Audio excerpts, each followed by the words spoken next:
blitz flag is thrown. There's your first down and a lot more for Demaryius Thomas. Swing and a shot by Freeman. Deep into the night. Back-to-back homers for the Braves.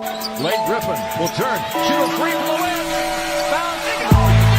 Here comes the big win. They go.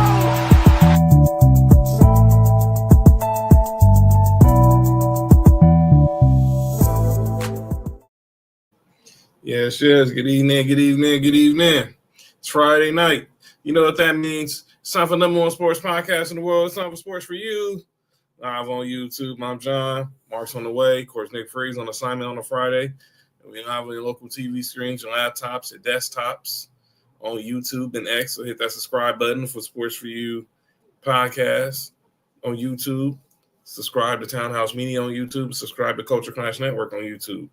Make sure you liking us on Facebook at Sports4U Podcast. Follow us on X, Instagram, and TikTok at Sports4U Podcast. Of course, you can follow me at John Watson 0984 on X, Instagram, and TikTok. Follow Mark on Instagram at Hi I'm Mark on Instagram, Hi I'm Mark1 on X. Follow Nick Freeze on X, Instagram, and TikTok at 99Gorilla. It's going to be a good show tonight. We're continuing our two-a-days series with the AFC and the NFC South. Like I said, Mark will be here in a minute. We got some good guests that's going to be here with us tonight. One is already here. He's a member of the Culture Clash Network family. Of course, he is the host of the JB vs. the World podcast. He has another new podcast coming up. He'll explain that at the end of the show, so y'all stay tuned for that. He's coming here to give us some Atlanta Falcons perspective out of the ATL. And that's my friend, my brother of the Culture Clash Network, JB versus the World. JB, what up? What's going on, brother? You know, welcome back to the show. Thank you for having me. Rise up. There we go. So we'll have some more guests. I'll be joining us momentarily. But we're going to talk, obviously, we're going to talk some AFC South. We're going to talk some NFC South. And then, obviously, we're going to talk some other news and notes in the world of sports. So let's just start there. Let me get this camera on first. Got the jersey on. That's right. Go ahead. I see you. So Top five, not five. Oh, boy. Let the shenanigans officially begin. So when your ops come get in here, it's on. All right, let me get my do-rag on too. You're going straight to ATL, Shotty. All right, so let's talk about obviously one of the big stories that seem to keep finding its way in the news, and that's the damn Dallas Cowboys. Obviously, everybody's still following what's going on with the whole Jerry Jones, Micah Parsons saga as Micah's trying to get a new contract. Jerry being stubborn wants to wait till the 11th hour and get him his contract. So we'll talk about that in a second. But another guest has officially joined the chat now. He is my co-host of the Sports4U Wrestling podcast. He's no stranger to the Sports4U platform, and he's coming to give us some Saints perspective. He actually co-hosts a Saints recap podcast with our friend Dale from Beer and BS Media and Sports Talk with Friends. He is the OTC of Sports4U Wrestling. The one and only Trail is in the house. Oh, boy. Here we go.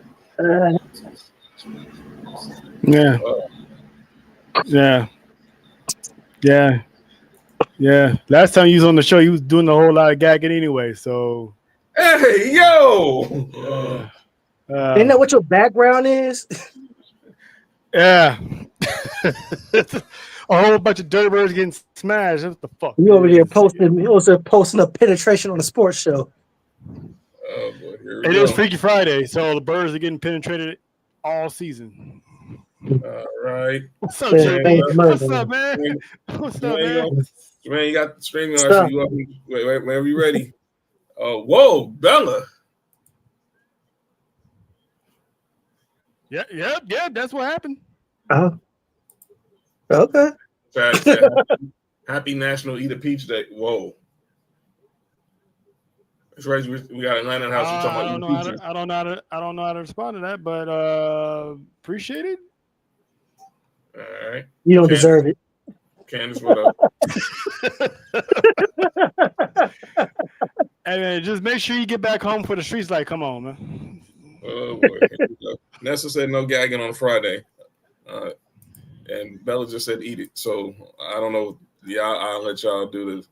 I'll let y'all determine that. But let's talk about what we was talking about before you jump into the chat trail. I was about to talk about Jerry Jones again. Still talking about Michael Parsons and this whole contract situation.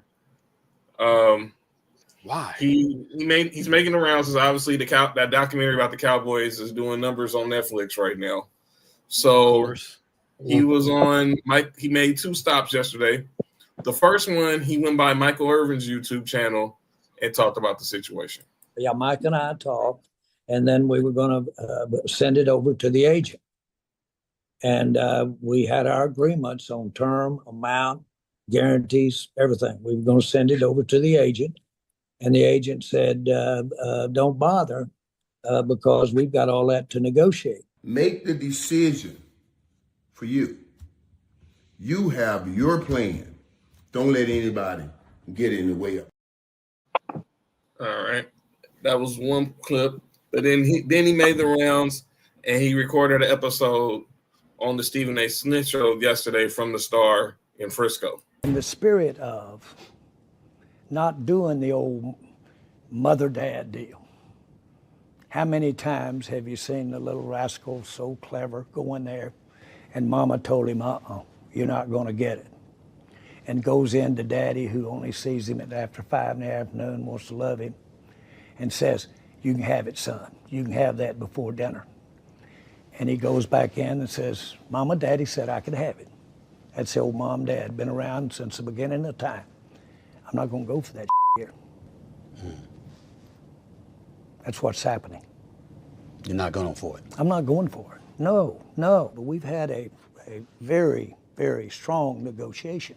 Now, by the way, frankly, it wouldn't have made any difference what the negotiation was. Guess who has to be comfortable for this to work?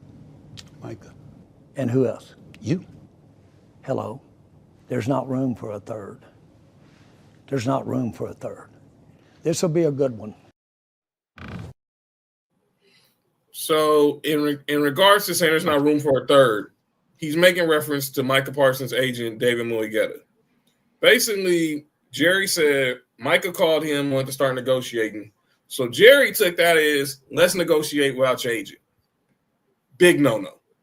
You can't – and first off, I'm going to say this to Micah Parsons because it's all a bunch of he said, she said stuff. Now, Stephen A., in his fairness, did reach out to Micah Parsons and David Mulugheta. They both declined to come on the show. Obviously, that's their choice. Mm-hmm. My question is, if this is true about Micah Parsons, what the hell are you calling the owner for talking contracts without your agent present? So now you got Micah Parsons saying, don't call me no more. And he then did the typical thing what a lot of these youngsters do when they're upset with the whole world. And that is, and they pretty much scrub the internet. So they must scrub the internet of anything social media, anything that has to do with the Cowboys. He done moved the Cowboys from his bio. He done probably unfollowed him.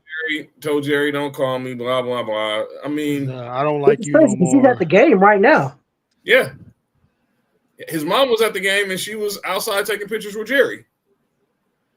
Now, if you really felt some type of way, I would have been like, Mom, don't talk to that man. Stay. Everybody, don't even come to the facility. Don't take a picture with that man.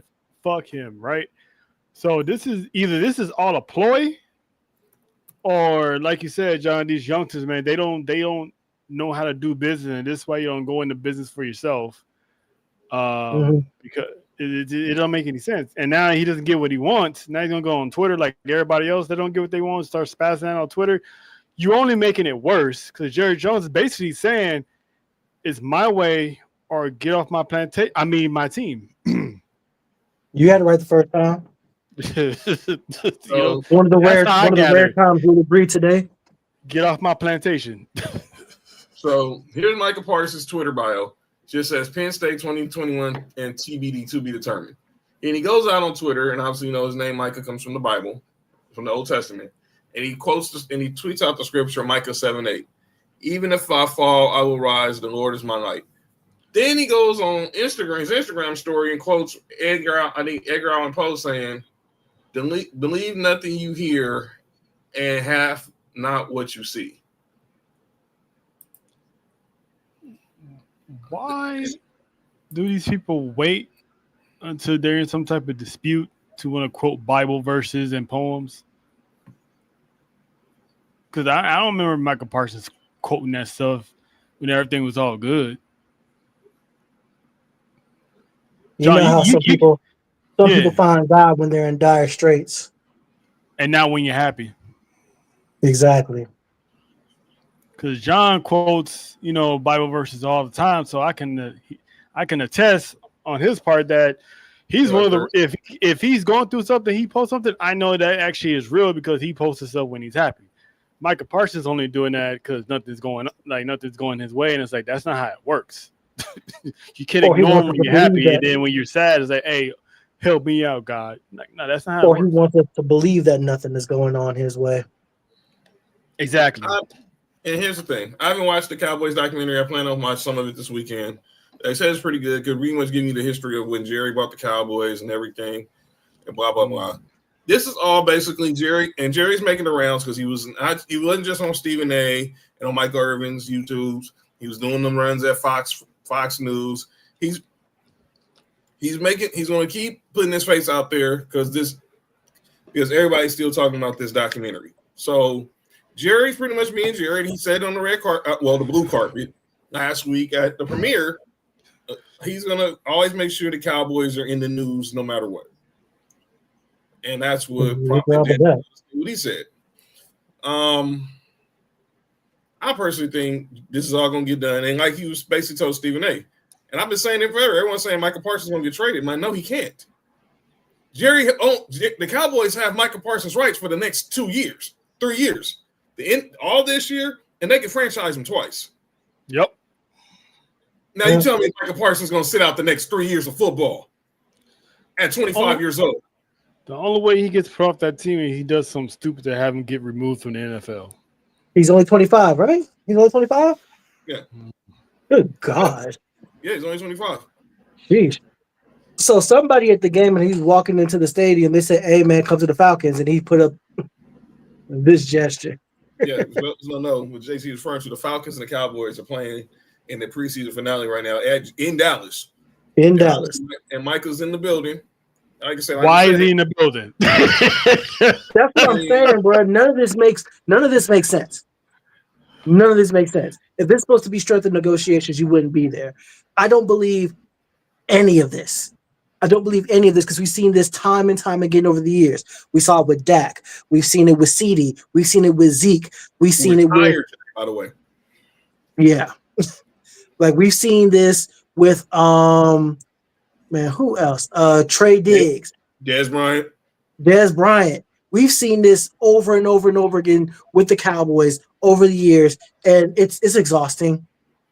It's exhausting. Move the guy or pay him. It's like stop this middleman crap. Stop trying to use everybody to negotiate against one another. Whatever it is you're doing on the show you're trying to put on, nobody cares for real. If you're either going to move him or you're not. Because talking about it over and over again or somebody else next summer, it's boring. It's tried. Let's just move on to the next thing, because all this doesn't inspire confidence that Jerry Jones is a good GM, president, or somebody in business that somebody wants to work with, on top of the fact that the Cowboys haven't seen a Super Bowl in now 30 years. 30 years. They haven't been out the second round. I was in college. Never mind. Anyway. Yeah, and that's fact. And it's fact, bro.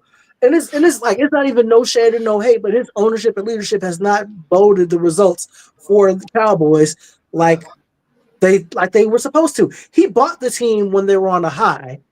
Mm-hmm. And since then, since that organization, those things were set in place that were gone because he drove them out, they have not reached those same heights since. And And good on him because he's got the most delusional fan base in all of sports.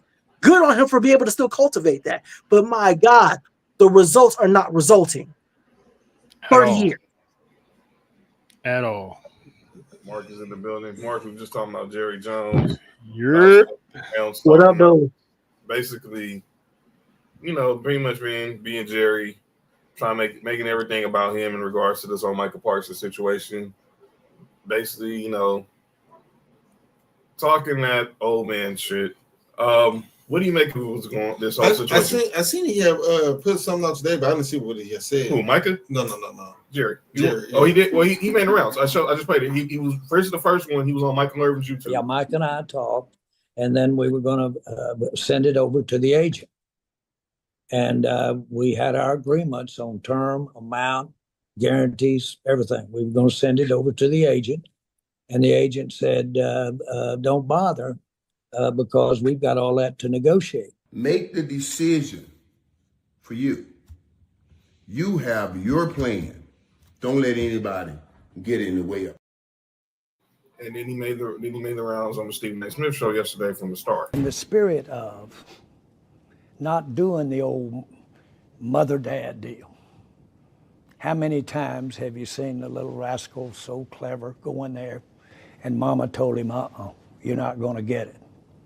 And goes in to daddy, who only sees him after 5 in the afternoon, wants to love him, and says, you can have it, son. You can have that before dinner. And he goes back in and says, Mama, Daddy said I could have it. That's the old mom, dad, been around since the beginning of time. I'm not going to go for that here. That's what's happening. You're not going for it. I'm not going for it. No. But we've had a very, very strong negotiation. Now, by the way, frankly, it wouldn't have made any difference what the negotiation was. Guess who has to be comfortable for this to work? Micah. And who else? You. Hello. There's not room for a third. There's not room for a third. This will be a good one. Tell us somebody to negotiate without their agent is asinine in and of itself. Yep. Yeah. Yep. Mom and dad, boy, kiss my ass. I'm glad I'm not a Cowboys fan, but if I was anything to do with the Cowboys, I would tell Jerry Jones, give Michael Parsons the paycheck, the checkbook, and let him write his own check. It's funny you say that, Mark, because last week,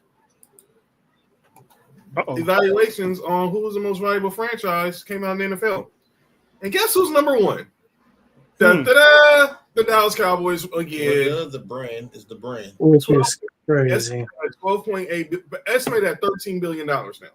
Followed by the Rams at 10.4, then the New York Giants at 10.25, and then you got the Patriots at 8.7, the Niners 8.6, the Eagles at 8.4, Dolphins 8.2, 8.25, the Jets 8.11, the Raiders at 7.9, it's basically 8 million. And everybody in the AFC and the Commanders at 7.47. Which is crazy. That's all big money markets right there, so that makes sense. Yeah. Yeah, it's So true. then the Patriots. Everybody on the AFC. Success. Everybody on the AFC is on that. Except Buffalo, Yeah. Got to hit up Brandon on that one. Yeah. So, so now, obviously, we'll see. But obviously, like I said, I think this is gonna go right up to the last minute. I'd be shocked if Micah Parsons misses week 1, a week from next Thursday. Well, 2 weeks from Thursday, when they're in Philly against the Eagles on the kickoff game. I'll be shocked. I think they'll get the deal done by Memorial Day weekend. This will all be water under the bridge. And Micah Parsons, if he's not on the field before then, will be on the field by then. But speaking of Cowboys or former Cowboys, Deion Sanders in the news. So Colorado's getting ready to start their next season. And here's what Deion Sanders has put out some rules for his players this academic semester. We start school when, Ben? Tomorrow. No slides. If I see you with, I'm going to send people to campus tomorrow. If I see you with slides on campus, it's going to be a problem.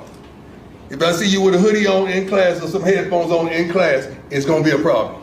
If I see you sitting in the back of the classroom, it's going to be a problem. Do we understand that?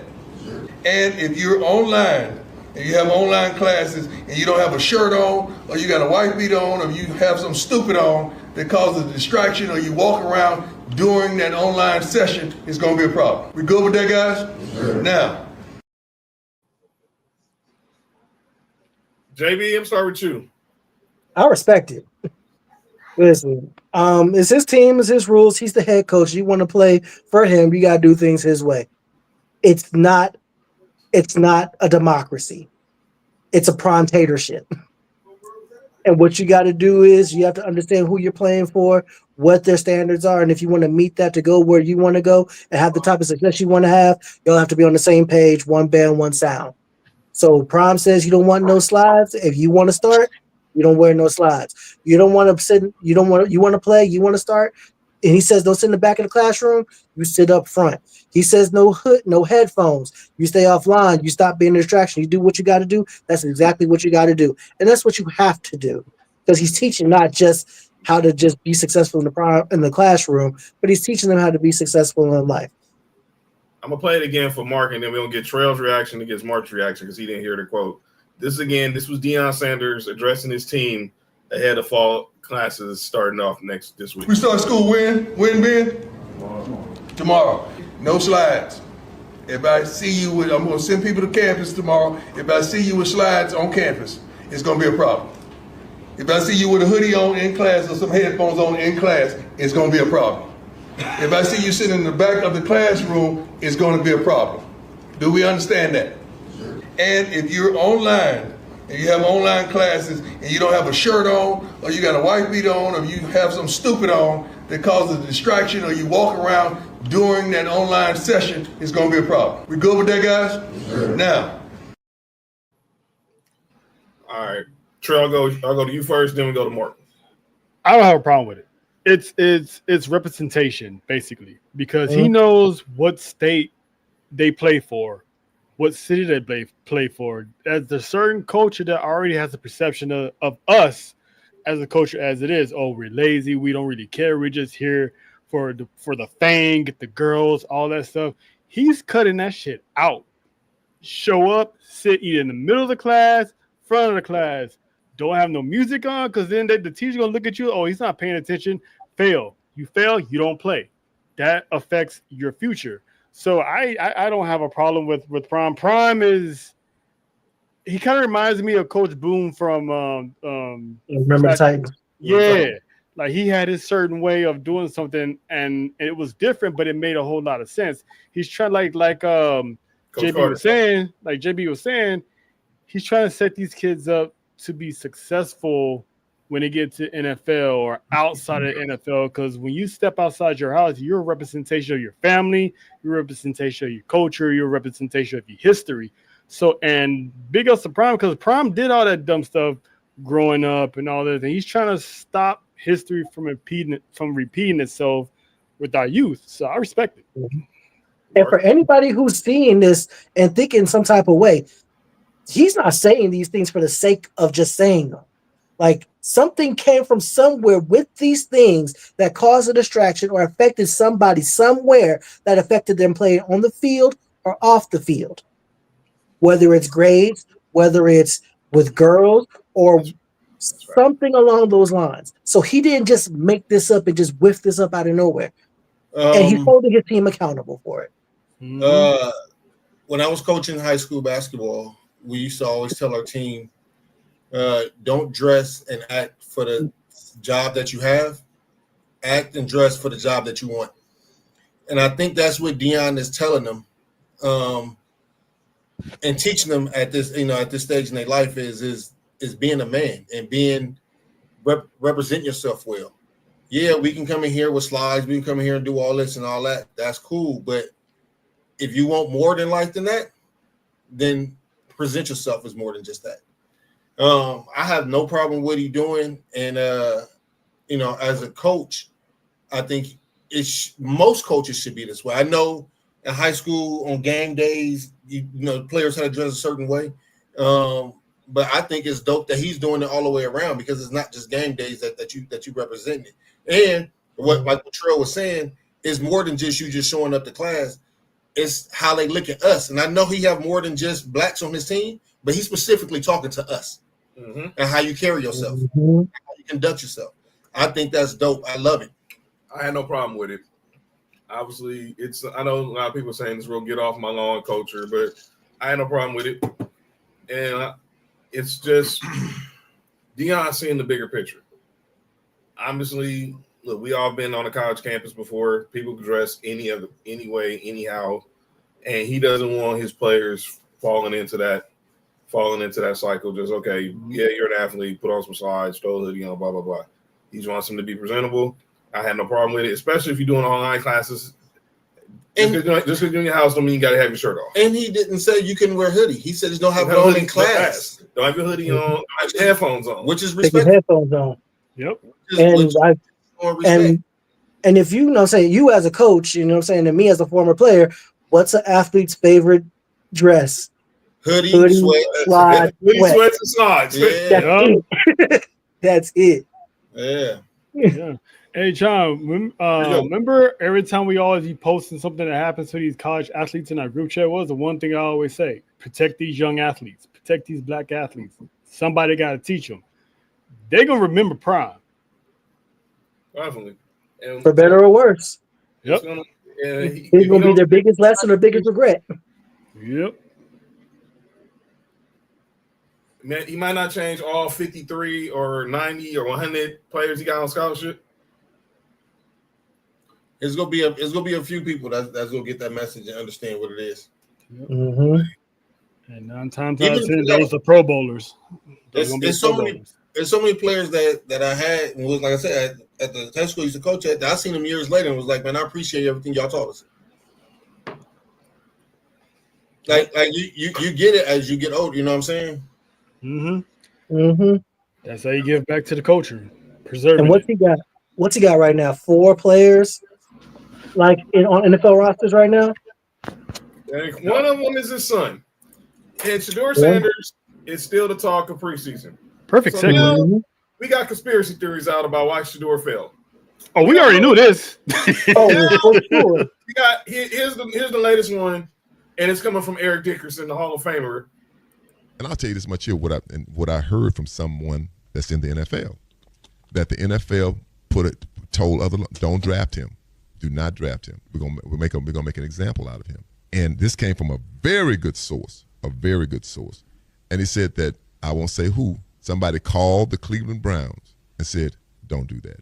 Draft him. Yep, draft him. Don't do that. Because they weren't gonna draft him either. They weren't gonna draft him. Mm-mm. Didn't everybody say that when we was live for the draft that they was making an example out of him? Didn't everybody say that on that show that day, John? Mark? Yep. Yep. We all knew they was making an example out of him because of prime. Now I agree with Eric Dickerson on the example part.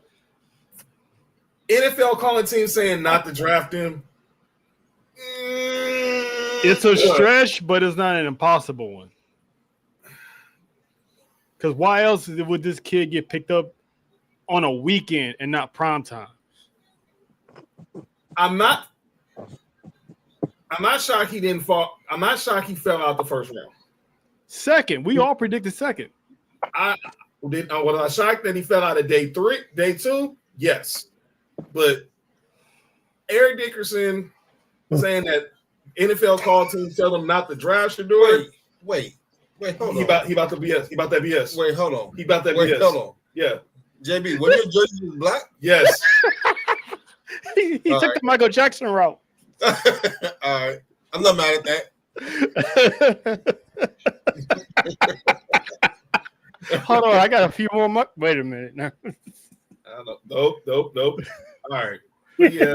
I will see. They'll play them. He's going to play tomorrow. They're going to go with Flacco, then Billy Gabriel, then Shedeur. He playing with the thirds tomorrow when they play the Rams in the final preseason game. So what's the most bothersome thing about Shedeur to me? What's that?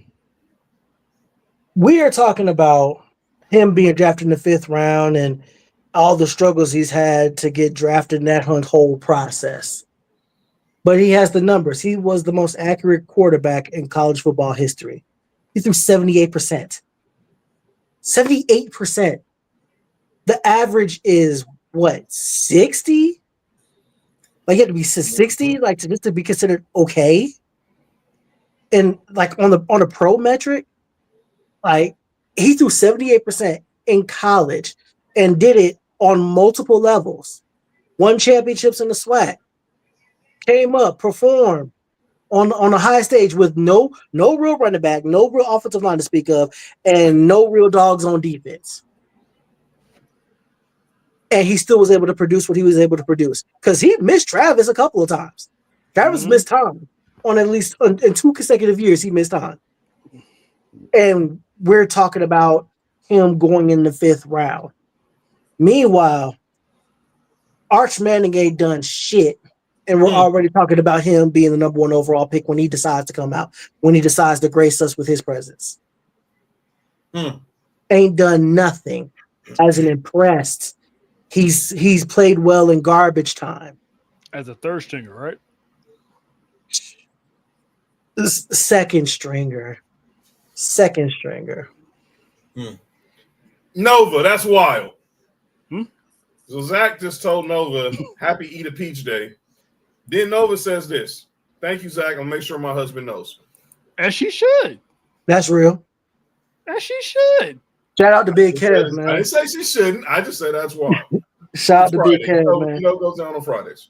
Did you get pregnant twice? She better be careful she miss out on summer 2026. Exactly. Can you get pregnant twice? Can you get like a simultaneous 9-month cycle going at the same time? She gonna find out.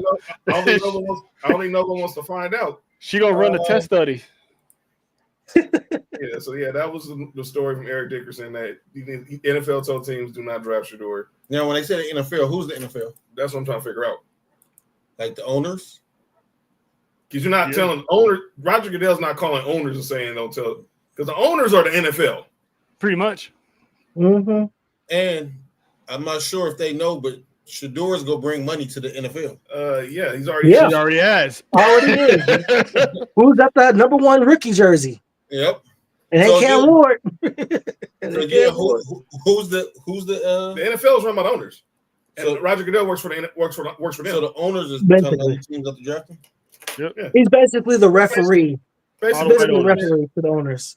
basically telling them let them slip because one of us is going to take them. Do what they as they normally do. I think I thought the Cowboys was going to take him, honestly. Only Oh. because Deion and I'm not sure his relationship with Jerry Jones. I'm sorry they didn't. Jerry But, Jones probably the number 1 guy. Like, nope, I don't want him over here. But yeah, there's another story I want to talk about, and we're gonna get to the 2-a-days. All right. Trell sent me this. I had already had it ready to talk about November 15th or 14th, I believe. Jake Paul, Tank Davis. Here's my problem with this fight. We will be doing a streaming or watch along from the show. Will we? It's on Friday. Will we? Yeah. Friday, November 14th. Here's the problem. It's an exhibition. I mean, Ain't all his fights exhibition? That's my problem, JB. Why? If I'm Tank, I get it. I get the paycheck. And you're gonna be in Atlanta. I get the paycheck. Put this on your record and knock him out. Jake Paul don't want that. Man. This protects Jake Paul. Basically. If he don't get knocked out, then something's funny. Something's funny if he don't knock him out. That's on my Tank is birthday gonna be month. sparring with Jake Paul like he in the gym. No chance, On my birthday month, knock his ass out. It'll be a draw before Tank loses. Shit. It'll be a draw. Tank ain't losing that fight. He'll lose On by my one. mama. He'll It's lose my by birthday one. month. Knock that motherfucker out. Put him to sleep. It will be at State Farm, the home of the Hawks. It's an exhibition. When I saw it was an exhibition, I was like, "Come on, man! All right." I thought it was fake until I saw Oh, it's real. Netflix. No, I saw the Netflix No, it's check real. mark with the gold check mark. Oh, damn! It's real. They will go the distance, and Of course they go will. draw before Tank takes it. Yeah, that's why it's an exhibition. Because These glorified sparring matches, bro. if this was a title fight, you know he'd lose. These glorified sparring matches is all these are. That's it. That's all it is. All right. So I just want Logan. I just want Jake Paul to piss off Tank one time in the middle of the ring. He's like, you know what? Fuck this money. Boom bop, bam. Bling bang bang bling bang bang bling bang bang boom. There it is. Knock him out. Sleep him, please. all right, gentlemen. Do it for America. Obviously, we're gonna talk more about this next week, but but tomorrow actually is the official start of college football, and the first game is tomorrow afternoon or morning, depending where you at, in Dublin, between Iowa State and Kansas State. For those who want to, for you degenerates out there, here's the betting line.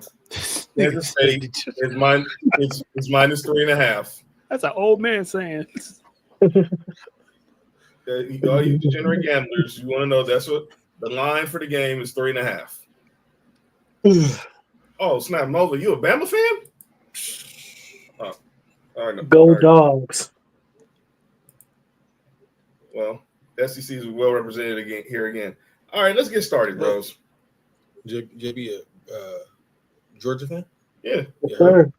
You already knew that, though. He said it last time he was on the show. He like saying it. That's why. I just want everybody to know the Bulldogs in the house, right? You know what I'm saying? I'm gonna find my got the sword, bro. That's what I'm talking about. All right. Keep that G on me. All right, let's go. All right, let's get started with our two days. We got our brothers here represent the NFC South. Now, if you're in the Culture Class Network group chat, which they not, it is never a moment where these two are not going at each other about their squads. So, Trails has been here before. He knows how the two days goes. So I'm gonna let him start off. No, let the pigeon go. What? Let the pigeon go. Let the bottom dwellers go first. Bottom dwellers. Yeah. Bottom dwellers. And what have you guys done in the past 5 years? Wait a minute. This just turned into a handicap match. Ladies and gentlemen, making his debut. Wait, somebody's handicap? No. No, what's wrong with you? Don't laugh at him this time. Nick not here. He not going to joining now the show. He's the host of the Susio Sports Podcast. He's from H-Town, but by way of New Orleans. And he's here to talk Saints, and he's going to talk some Texans with us because he's resides in Houston. And that's our brother Jermaine from the Susio Boys in the building. Man, what up? What's up, man? What's up, Jermaine? Y'all got me for a few minutes before I crash out because I already took my sleep medicine. I'm on my second drink. Oh, he's wired. Oh, he's ready. Let's get to it, man. Let's get to it, brother. All right. Oh, here we go. Let's get to it. All right, let's get to it. Morpheus over here. Go do it. What I did. Slap your ass with this red pill, nigga.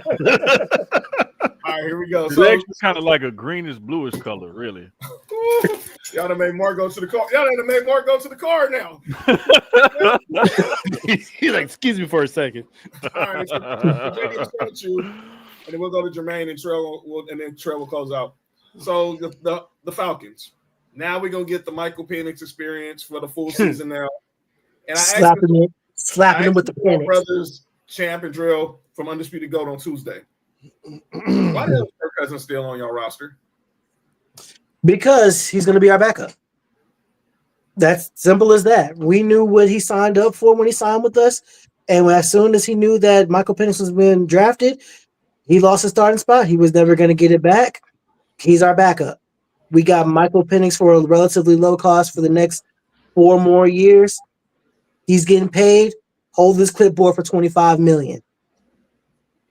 The real reason why he's still on their roster is because they can't afford to cut him or trade him without taking a huge cap hit. We can take a hit for a year. We got money next year. You're gonna take a $40 million cap hit and have $75 million in dead cap space? If we want to, if we trade. Pretty much y'all ain't gonna do that. Hell no. Hold on, no, time out. Let me finish. Let me get my thought out. Let's be honest. If we trade him, let me get my thought out. If we trade him, and as part of the trade, the team that's taking him agrees to take the chunk of his salary and reducing the hit for us, and we can allocate that hit over the next 2 years. That's good to know, Kristen. So you're gonna have $37.5 million dead this year and $37.5 million dead next year? Sure. That's why y'all in the position y'all in. That's why y'all gonna stay in the position y'all in, because of doing business like that. You're a Saints fan. Y'all have been in cap hell for years. I still manage to sign people. Oh, okay. Let me break it down to you, Barney style. I've been doing sports media since 2009, 2010. It don't matter what team I'm a fan of. I'm also a realist. And I look at the numbers and I look at the cap space, the dead cap space, the cap hit, and all of that kind of stuff. It don't matter if I'm a Saints fan, a Texas fan, if I'm a fan of money, first of all, above anything and all else. So whatever is gonna make me money, that's what I'm a fan of. And being real like this on sports podcasts and writing is what got me paid. So that's what I'm gonna be a fan of. I'm just keeping it 100 with you. Kirk Cousins is still on y'all roster because y'all not gonna trade him and you're not gonna cut him because they do not want to take that cap hit. That's why he's still on y'all roster. And that's the prerogative that they said. And sure, and that's realistic what it is. They said from the beginning, he's going to be our backup. They said that from jump when people said, are they going to trade him? Are they going to move him? Is it going to be opportunity? No, that's what they said from the jump. And they stand pat their word. They're not doing it then. They're not doing it now. But if they wanted to, they would. But they haven't. Because they can't. It doesn't make good business sense. Either way, who besides? All right, so realistically, looking at our cap right now, looking at the salaries allocated, who's getting paid? Who's getting big money right now? You gave him $100 million total guaranteed at the signing. He's in the second year of that deal. We got what? How much that he got last year? Up front, 50? No, he had a total cash compensation of. What was it last year? Cap hit last year was 25. His cap hit this year is 40. But I'm saying his guaranteed money, not his cap hit, his guaranteed money. Yeah, that's what I'm saying. This is the dead cap space because the guaranteed money is prorated out over the portion of the contract. That's what I'm trying to say. Like you can't talk about that. That's what I'm saying. That's why I said he has a $40 million cap hit, and if you cut him or trade him, it's $75 million in dead cap space. But ultimately, what I'm saying is, though, he's still on the roster. They said he was going to trade him. He's still there. No. I know you didn't say JV look like Ahmed Johnston. That's crazy. That's hate. That's hate. That's real hate. Come on, man. Bro, ignore that because whoever he is, he got beer goggles on. Clearly, you do not look like Ahmed Johnston. Come on, man, bro. Like I know he's a Falcon fan, but I'm not gonna treat a Falcon fan like that. It's because I'm bald, but that's all. That's all good. But the bottom line is, Kirk is on the roster because they want him on the roster. He's the most expensive backup in the league, sure, but he's also the best backup in the league. We're fine with that. So what else you got? We can move. We can really move on from that because he's on the roster and he's gonna be on the roster. And the thing is like it's good to keep him there because what if Penix falters, fails, gets hurt, whatever? You have a solid veteran that you can go to. Instead of having one of these scrap heap veterans, like you paying $8, $9, $6 million to that ain't gonna do shit for you. Like it's better to have a quality backup than a shitty backup. So exactly. Yeah. I mean, and if the money is all the same, the money you paying Penix is comparable to a backup quarterback. You just paying your starter backup money. You paying your backup starter money. That's all.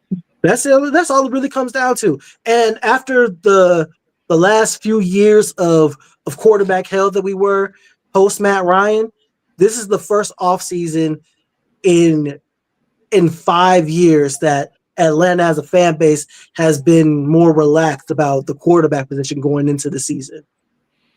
The biggest thing I'm not gonna lie to you. The biggest thing for the Falcons to me is making sure they give Bijan Robinson running room, and they find out a way how to use Kyle Pitts properly. If they can't give Bijan running room and they can't find a way how to use Pitts, Drake London gonna be out there on the island by himself getting doubled and triple teamed because they're gonna be like, well, fuck it, they ain't got no other quality receivers. They can't find a way to use Pitts, and Bijan can't run the ball. So let's just double and triple team London, send the house at Penix, and blow all this shit up. Looks like but we have quality receivers besides London.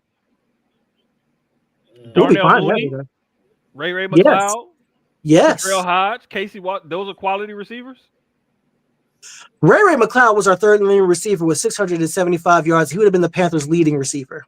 Hey, you know what? And Kevin Love went 25 and 15 with the Timberwolves, and so did Chris Bosh. Somebody has to score points on bad teams. Somebody has to catch the ball. But some people just can't. If you can't, you can't. If you can't ball, you can't ball.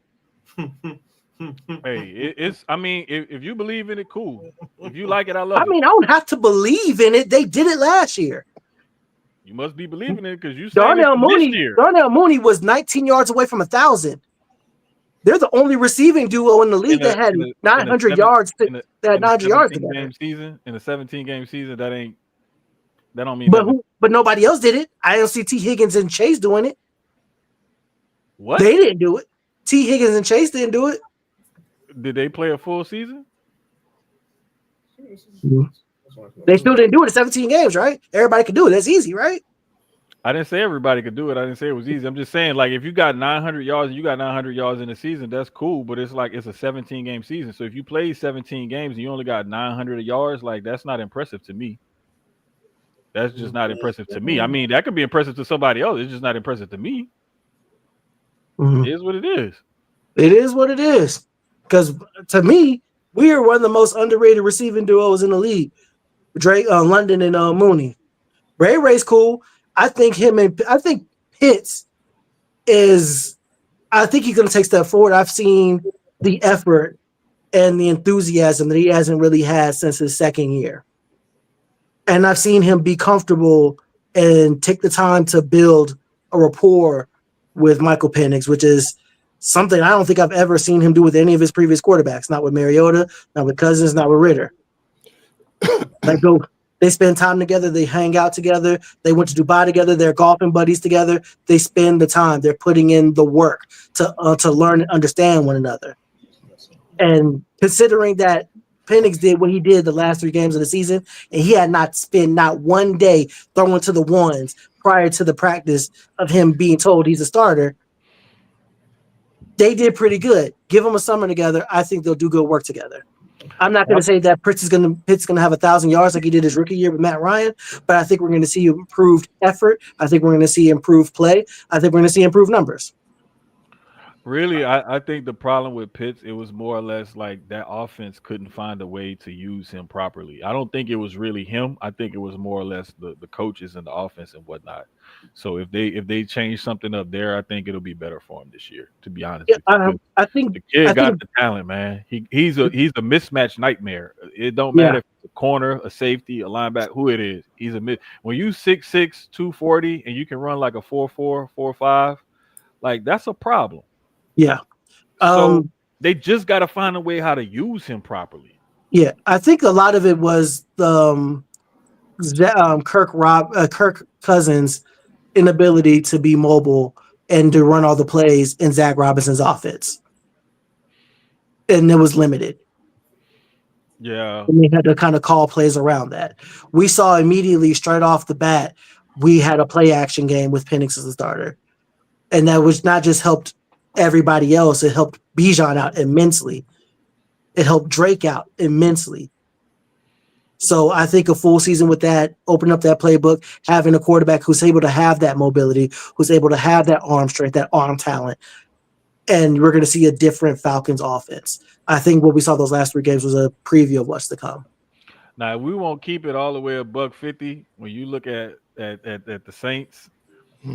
If the Saints' offensive line was better and they had a real quarterback, that team would be dangerous because you're talking about Chris Olave and Rashid Shaheed and Brandon Cooks as your top 3 receivers. with a converted wide receiver to tight end and Juwan Johnson as your starting tight end. Like, I need that offensive line to perform well, and I need somebody. I don't care if it's Rattler, Shuck, or somebody. Please just step up and take the fucking quarterback job, please. That is the most abysmal quarterback room in the league. It's the most abysmal quarterback room in the league. Let's go here. Let's go there. It's the saddest quarterback core. Hold on, Trell. Hold on, Trell. I'm gonna let y'all. I want y'all to, because obviously we got two Saints fans here. Wait, who? Man's a Saints fan. He's from New Orleans. So let me just set it up. So obviously, y'all draft Tyler Shuck in the second round. You're bringing back Spencer Rattler from last year. Derek Carr retires. Obviously, Kamara is still there. Obviously, Olave's coming back. It's the first year under Kellen Moore. I'm gonna start with Jermaine. What is the state of the New Orleans Saints right now in your eyes? Hey man, if they win 7 to 8 games, I'd be happy. I'm gonna be real with you. If they win 7 to 8 games, I'm gonna be happy. If y'all win 7 to 8 games, God blink. Hey, it could happen. Did y'all win 7 8 games last year? We won 8 games last year. Barely, right?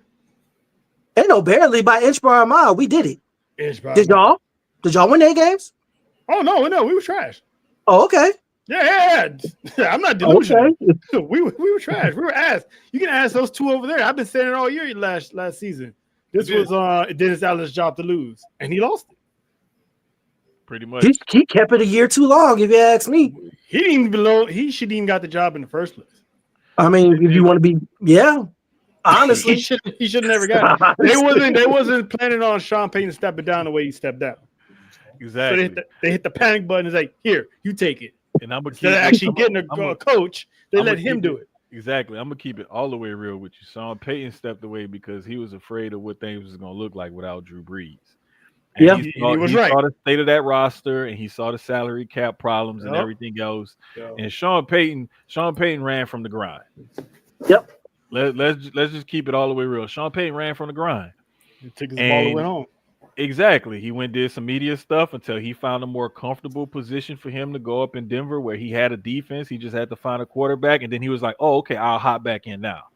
It's like, nah, man, you ran from the grind.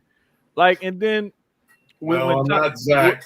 What really happened was oh boy, after Tom Benson died and Gail was left in charge, Mickey Loomis, he was like the grand poobah of everything football in New Orleans. Yeah. He just took over everything. As somebody who detests Sean Payton's whole existence, like respectfully, I respect the move that he made. You respect the move that he made because he got out. He left. That's no. But breathe now. Respect the move. I respect the move because, like, I'm a firm believer. I'm a firm believer that if you, as an employee, as a worker, can find a better position for yourself and your family, you do that. If you could do that, and he did. He stepped away from a year. He was a commodity. He's able to handpick a situation, and now he's in a better situation now, and arguably the best division in football. If he didn't have that salary cap hit, he still would be there. Maybe, but we'll never know. He still would be there. And the funny thing about it is, man, is like he if he could have endured a couple of rough seasons, they could have reformed that team and reshaped that team a whole hell of a lot better than what they did. But he ran from the grind, and now you under Kansas City's thumb in the AFC West, and you trying to you got to pray that they somehow fall off, get hurt, do something. So it's like whatever.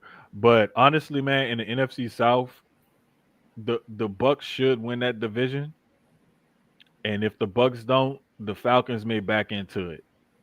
Yeah. When people talk about like winning the division, the Bucks, like it's a done deal with the Bucks winning the division. Like not for nothing. For some reason they wind up winning. I'm saying, but not for nothing. Like we swept them last year.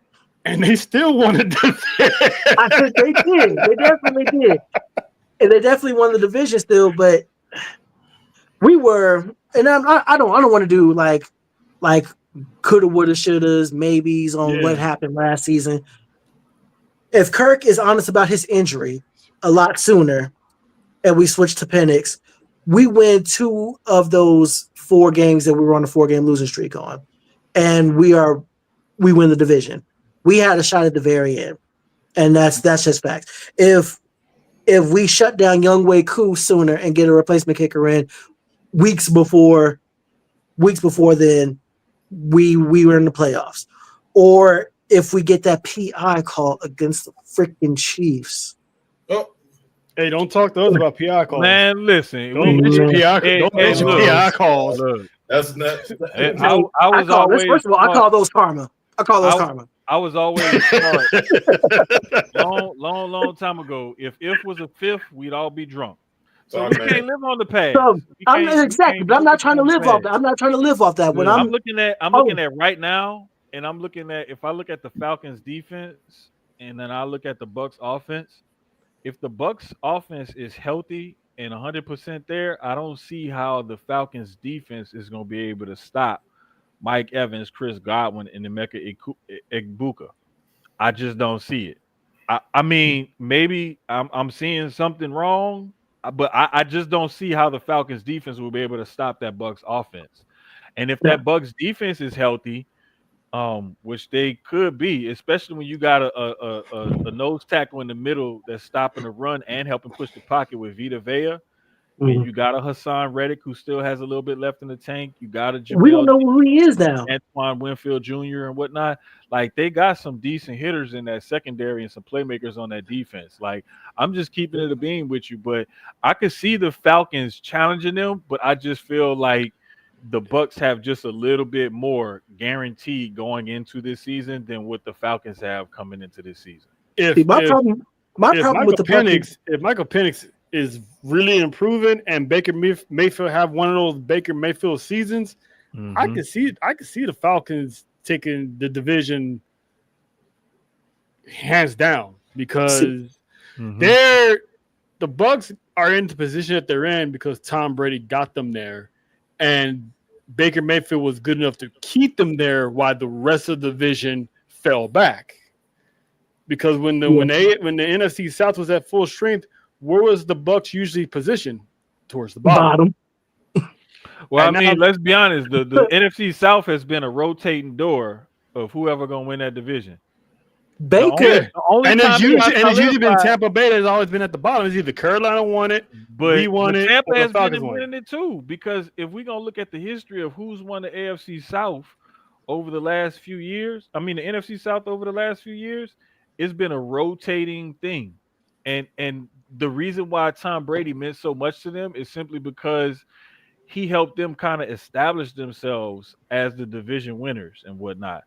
Like, if we look at the last 4 years, Tampa Bay has won this division the last 4 years, 21, 22, 23, 24. Yep. And kind of just out of the strength of just because there was nobody else. That's what I'm saying. But you got to look at it, though, like, the 2 of those years, 22 and 23, they were 8-9 and then 9-8. So those 2 years, you could say, yeah, they won it because they were the tallest midget, basically. But in 21, they were 13-4, and in 24, they were 10-7. So we can't really say they won the division by 2 games last year. So we can't really say they just backed into it. They got something there. That's what I'm saying. They was good enough to keep themselves there. Right. They grinded it out. They grinded it out because, like, let's keep it a buck. The Falcons shit the bed on holding on to the lead. That's how they won it last year. Hey, but this is what I'm saying. Also, when you look at what they did last year and then you look at the changes both teams made coming into this coming year, that's why I say I feel like Tampa Bay is going to win the division and the Falcons going to end up being second. See, and my problem with Tampa Bay this year is that we don't know what Hassan is. Hold on, JB. Okay. So Connor Orr from Sports Illustrated, he does this every year where he simulates every game, and he had the Buccaneers ended up having the best record in the NFC at 12-5. The whole NFC or just the NFC South? The whole NFC. Just the whole NFC. As the number one seed in it, he had them as the number one seed in the NFC going. Who, the Bucs? Yes, this was. I don't believe. Best in NFC, I think that's a stretch. That's a bit of a. I mean, I could That's see a them stretch. going 12-5, but I could still see the Eagles being like 13-4. Right. I can see the potential. I see the potential there because I also in that same article, the Rams are like right in the mix too. Yeah, they have the Always. Rams like 10-7, the Chargers Yeah. like 10-7. That's Like- because the Rams they kept a solid defense even though they lost Aaron Donald. They found a retool. way to- they found a way to retool that defense even though they lost their best defensive player. And Trunks, I know the Saints have the second easiest schedule because they were one of the worst teams in the league. But just because you have the second easiest schedule don't mean nothing. shit. Is what Especially if talent you do trash. you have? What It's talent based do on you the year have? before. Right. What talent do you have that's coming into this year that's going to qualify them to win more than 5, 6, 7 games this year? Talk about it. Mhm. And Last the problem with the Buccaneers defense is, I think we can all agree Baker is the best quarterback in the division. He's the best proven quarterback in the division. We got, even if he has one of those Baker type years, like he's proven as of right now, this moment, he's the best quarterback in the division. But the rest of that roster, they're getting old, man. Especially some of the stalwarts on defense. Hassan Reddick has missed a year. We don't know what that toll is going to look like on him. Azeez Al-Ajari, he signed with them. Excellent pass rusher out of UGA, but also he has an injury history. So what is he going to look like? Like there are so many questions. Chris Godwin is starting the season hurt. Tristan Wirfs is too. What is the rest? Jalen McMillan is as well. So they're coming. They have an opportunity to come out the gates stumbling a bit, especially them playing us week 1 in our house. I just feel like, man, honestly, like the Falcons defense is the thing that I have a lot of questions about when it comes to those two teams at the top of this division. If the Falcons defense can perform up to their capabilities and what they have there, they have a chance to do that. But they also need Michael Penix Jr. to step it up a notch. It's like, okay, you're a rookie last year. It's your second year in the league. We need you to like show up and show out. We can't have you with these sophomore slumps and shit like that. Like it don't take that, because as soon as they feel like he's not getting the job done, Just like Desmond Ritter is right there. He's right there. I think there's more of a race. I think there's more of a cachet that he has with this coach than Ritter had. This time 2 years ago, Desmond Ritter was throwing like 3 or 4 picks a day in practice. Like as of this live, Michael Penix has thrown 2 picks in practice all summer. Like he's impressing. He's impressing everybody. That whole building is behind him. They were trying to keep the secret of what they had with him last summer, whether it's from the press to kind of keep the pressure off Kirk or to protect Kirk's feelings. Everybody in that building knows what they have, and people in Flowery Branch, outside of Flowery Branch, and the fan base know what we have with him. I don't think that's the problem. Hey, like Mike Tyson said, everybody got a plan until they get punched in the mouth. Talk about it. Everybody got a plan. Doing that in practice and training camp is cool, but what do you do when you have live bullets flying across from you in real game? Like what I'm saying you can't is rely on what he did them 3 games last year and think that he gonna do the same shit this year. That's I'm not saying that. No, I'm not saying that at all. And it's a sample size, and it's something to build off of, not just with him. I mean, we can talk about Bryce too at some point if somebody wants to step up for the Panthers. But Let's talk about Panthers real quick. Because obviously we can go with the Saints and the Falcons all day. But I'm gonna ask you, what do y'all? I'm gonna start ask you, Terrell, and then I'll go to Jermaine. What do you make of the Panthers going into this season? Obviously, they've now showing that they do believe in Bryce Young. After they benched him last year for Andy Dalton. Andy Dalton gets in the car accident. Some light bulb clicks, and he finally starts looking like the number 1 pick. Still not better than CJ Stroud, but at all. He showed flashes of why they took him at number 1. And obviously now you get McMillan from Arizona as their new number as a target for wide receiver. It sounds like they're going to trade Adam Thielen. Can Carolina take another step with Bryce Young, or was that just a flash in the pan?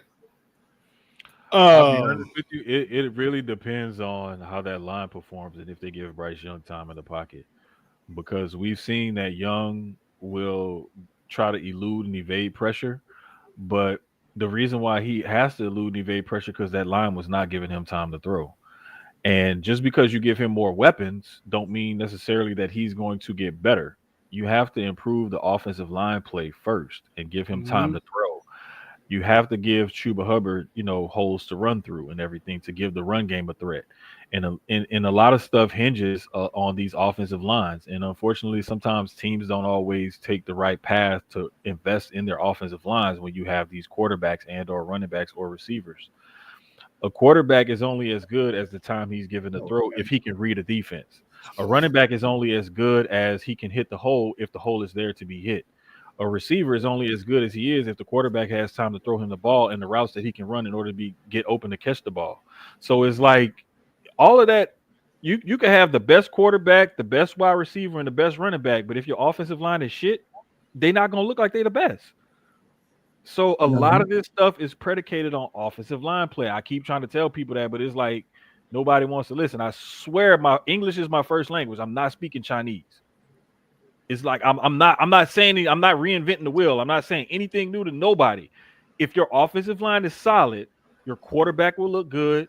If he can read defenses and make throws, your running back will look good if he can hit holes and find cutbacks, and your receivers will look better if they can, get open and create separation to give their quarterback space to throw in. I don't know if the Panthers' offensive line is that good for Bryce Young to keep making the progressions that he needs to make. Same thing when I look at C.J. Stroud. The only thing that will hold the Texans back this year is that offensive line. That's it. That's it. Fact. That's facts. Yeah. I would say that the offensive line definitely responded to him better once he got back into the starting lineup. And he looked a little bit more confident. He looked more poised. I think one of the big questions is, will that last 4 to 6 game stretch that he got his starting spot back? Will that translate? Will that hold up? And also, how will the effect of a returning Chuba Hubbard and a new Ted McMillan, what will that look like? Also, Jimmy Horn, who they say is lighting it up in camp. Jimmy Horn Jr. and their other little slot receiver that I like, Hunter Renfrow. Yeah. Those guys are going to be Bryce Young's favorite targets because those are guys that know how to get open and they got sure hands. And even though they may only be 5'9", 5'8", 5'10 and a half or whatever, like guys who can get open and create separation and give the quarterback a solid target to throw to, especially when he's on those scramble drills, those guys, especially Hunter Renfrow, he knows how to work back to the ball and give his quarterback a target or whatever. If Jimmy Horn Jr. can do the same thing and Ted McMillan can keep, presenting himself as a big target and Xavier Legette can keep presenting himself as a big target, I think Bryce Young will have a successful season. But it all hinges again on that offensive line. We also got to keep it. Also remember, we don't know what you think, Trell? If he can stay the course that he started on the latter part of last year and going into this year, I think he has a shot because I'm looking at their schedule. They don't really face a good defense until they play Atlanta. And then after that, they got the Patriots and then the Dolphins and then the Cowboys. And the Cowboys, they kind of got an all right defense. They don't get tested again until October when they get Mark's Bills. So I think for what? Hey, don't sleep on that Jets game right after Carolina's offensive line because they got to go to the Jets the week after they play the Cowboys. That game might be hard for them because that Jets defense is gonna be a lot better under Aaron Glenn than what most people thinking, and they still got talent on that side of the ball. Yeah, they got lots of talent on that side of the ball. Yeah, but fuck the Jets. Hey, I mean, listen, you can be a fan of whatever you want, but I'm a Bills fan. Bills fan. Shit, my daughter a Bills fan, and I told her, I was like, "Hey, listen, cool, Josh Allen, cool, yeah, great. Watch the Jets under Aaron Glenn. That defense is gonna be different. Like, I don't care if people, bro. Listen, I've had uncles, aunts. My grandpa used to get mad at me because I would say negative stuff. I'm like, I don't give a fuck if you get mad at me or not. I'm calling it how I see it. I could be a fan of a team, but at the same time, when that check come in, that check tells me be objective. I'm gonna be objective. You could be right, but it's still fuck the Jets. a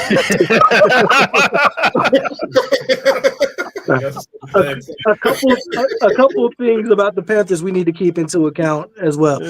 One, Hunter Renfrow, we don't know what he's going to look like a year after his health scare, so he could return to form, or it could take him some time to round out. Also, Adam Thielen is still on that roster, and he's still one of the shakiest, sneakiest route runners in the league, bar none. Minnesota trying to get him back. They're shopping him. The thing is, though, with guys like Adam Thielen, I've seen guys like that over the years. The older they get, the slower they get. They don't have that short area quickness like they used to have, and they have to rely on physicality and whatnot. That's never really been Adam Thielen's game, is to make those tough catches with somebody draped over his back or right up under his rib cage or something like that. That's never been his game. His game has always been, I'm a precise route runner, and I'm going to get open and create a target for my quarterback. When he can no longer cause that kind of separation, he's not the type of receiver that can out-physical somebody else and muscle up and get the ball from him. So that's why if I was Carolina, if Minnesota called me and say, hey, look, I'll give you a 6th-round pick conditional to turn into a 5th-rounder if he hits X, Y, and Z. Cool. Chunk dudes. Bye. Get your old ass out of here. Go back to Minnesota.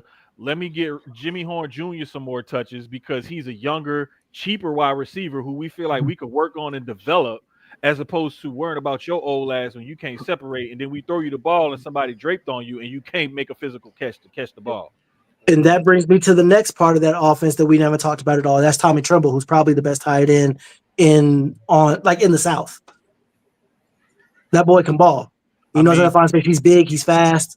Like, he's putting up numbers. And it doesn't matter who his quarterback is. I will say the only reason why I'll let that comment slide is simply because the Falcons haven't found a way to use Pitts right, and because Cade Otton hasn't really fulfilled his potential like he had a couple years ago. That's the only reason why Trimble. I will not argue with you about Trimble being. That's the only reason why I'll say it. Because fucking Juwan Johnson is still trying to figure out how to play tight end 2 years into this shit. I'm like, nigga, you're a big wide receiver that used to block. Like, do the same shit because they put you in the same fucking position. Yeah. Basically. It was about talent. It was about talent level. Jermaine said on one side now.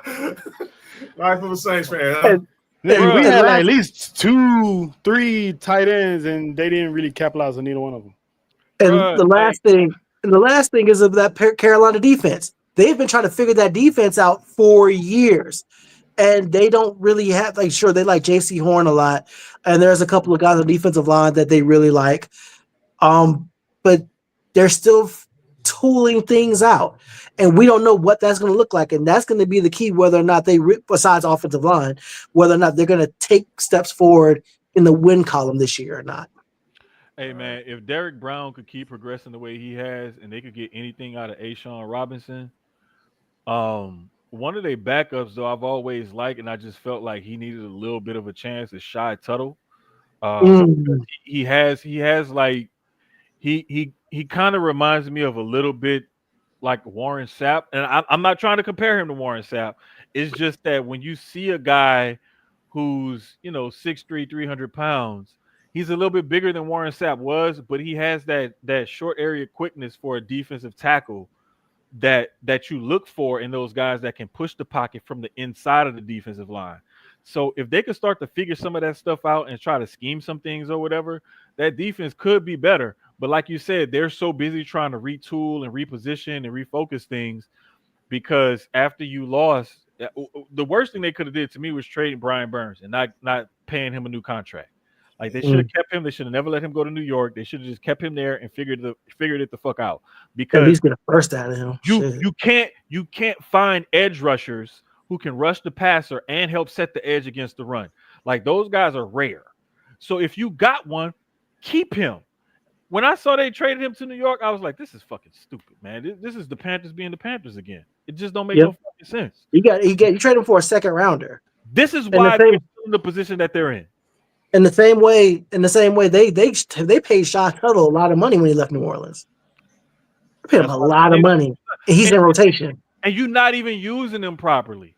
Like, Bring him in nickel and dime package situations where you have the line spread out and he can more or less take advantage of some of those one-on-ones on the inside. Or if they double team him, well, then your edge rushers on the outside got one-on-ones.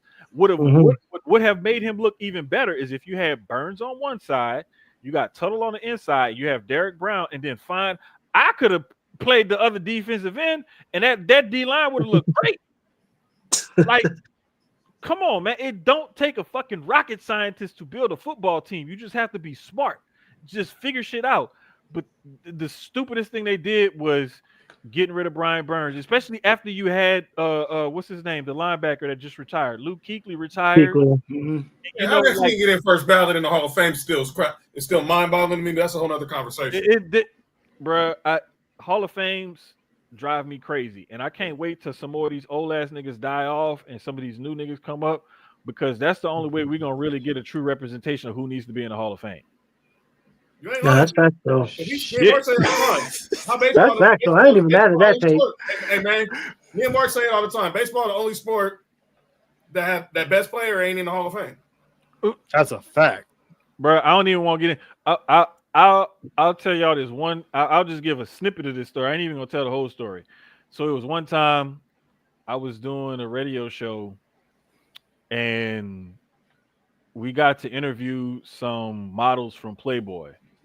One of them was dating Pete Rose at the time and got Pete Rose to call into the show. And I got to talk to Pete Rose. That's one of the highlights of my media career, bro. Like, I'll never forget that shit. Me and one of my homeboys that played in the NBA, we sitting there giggling like two schoolgirls, not because we sitting across the table from playmates, but because we fucking talking to Pete Rose. We're like, man, fuck, we see bitches all the time. Like, nigga, this is Pete Rose on the phone. Yo, you good? Yo, you good? You good? Nigga, that shit was wild, bro. Yeah, man. Like, I really think the AFC South is gonna go like this. I think Tampa's gonna win it. I think Atlanta's gonna come in second, and they might have a chance to make the wild card. And whoever quarterback don't play the shittiest is gonna come in third, whether it's the Saints or the Panthers. That's how it's gonna go. So Saints gonna be. I don't know. It will be such the Saints thing to do, to play themselves out of position to get a quarterback that can help them next year. That would be such the thing to do, bruh. You know what? To be just successful enough to not get the guy. I don't even care. Just give me some wins so I can go home and be happy about something. Thank you. Thank you. That's it. If they play at themselves out of a quarterback, damn it, they played a good season. Because I thought Desmond Ritter left the South, but apparently he changed his name to Spencer Rattler. Hey, that nigga is trash. Don't say that his name, dog. Oh, you know what? He's trash 99% of the time of his career, but that 1% he beat Tennessee. Yeah. What you figure, dog? I think it was looking like Albino Mahomes. Cost us a spot in the freaking playoffs. That'll never be not funny. That'll never be not funny. I don't care if we would have. I knew we would have been playing y'all in the semifinals. I still wanted to be in the top four. John, you didn't want to lose in the playoffs. When we drafted him, I'm like, that dude was trash. We lost Ohio State, man. Just give I don't know. I remember the discourse that Saints Twitter was so happy to get him, and I'm like, I wasn't. Okay, you're the first. You're literally the first that I heard. Like, so many of my friends and stuff from back home and whatnot, like, and I know I'm gonna have to have this conversation with one of my uncles as soon as I call him. And this is why I'm dreading that phone call. It's because he's gonna be like, bruh, don't you think Rattler should be starting over that white boy? No. Okay, cool. If he starts, cool. But like he's not that good. Like he's all right. It's a solid turd versus the wet turd. It's a reason why he went in the 5th round. It's a reason why he went to 3 different schools when he was in college. Yo, JB, dog. What the heck, man? I'm drinking Pepsi, dog. That's insane. I mean, it is. It's he like ain't lying, man. It is what it is. I don't have. All right, just objectively, like no hate, no shade, none of that.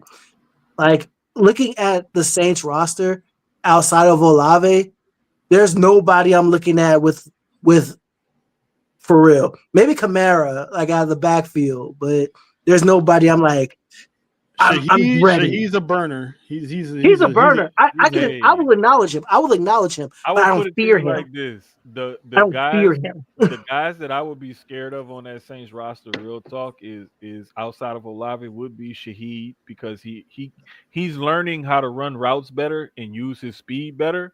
Brandon Cooks still has some speed left in him, and I didn't really believe that.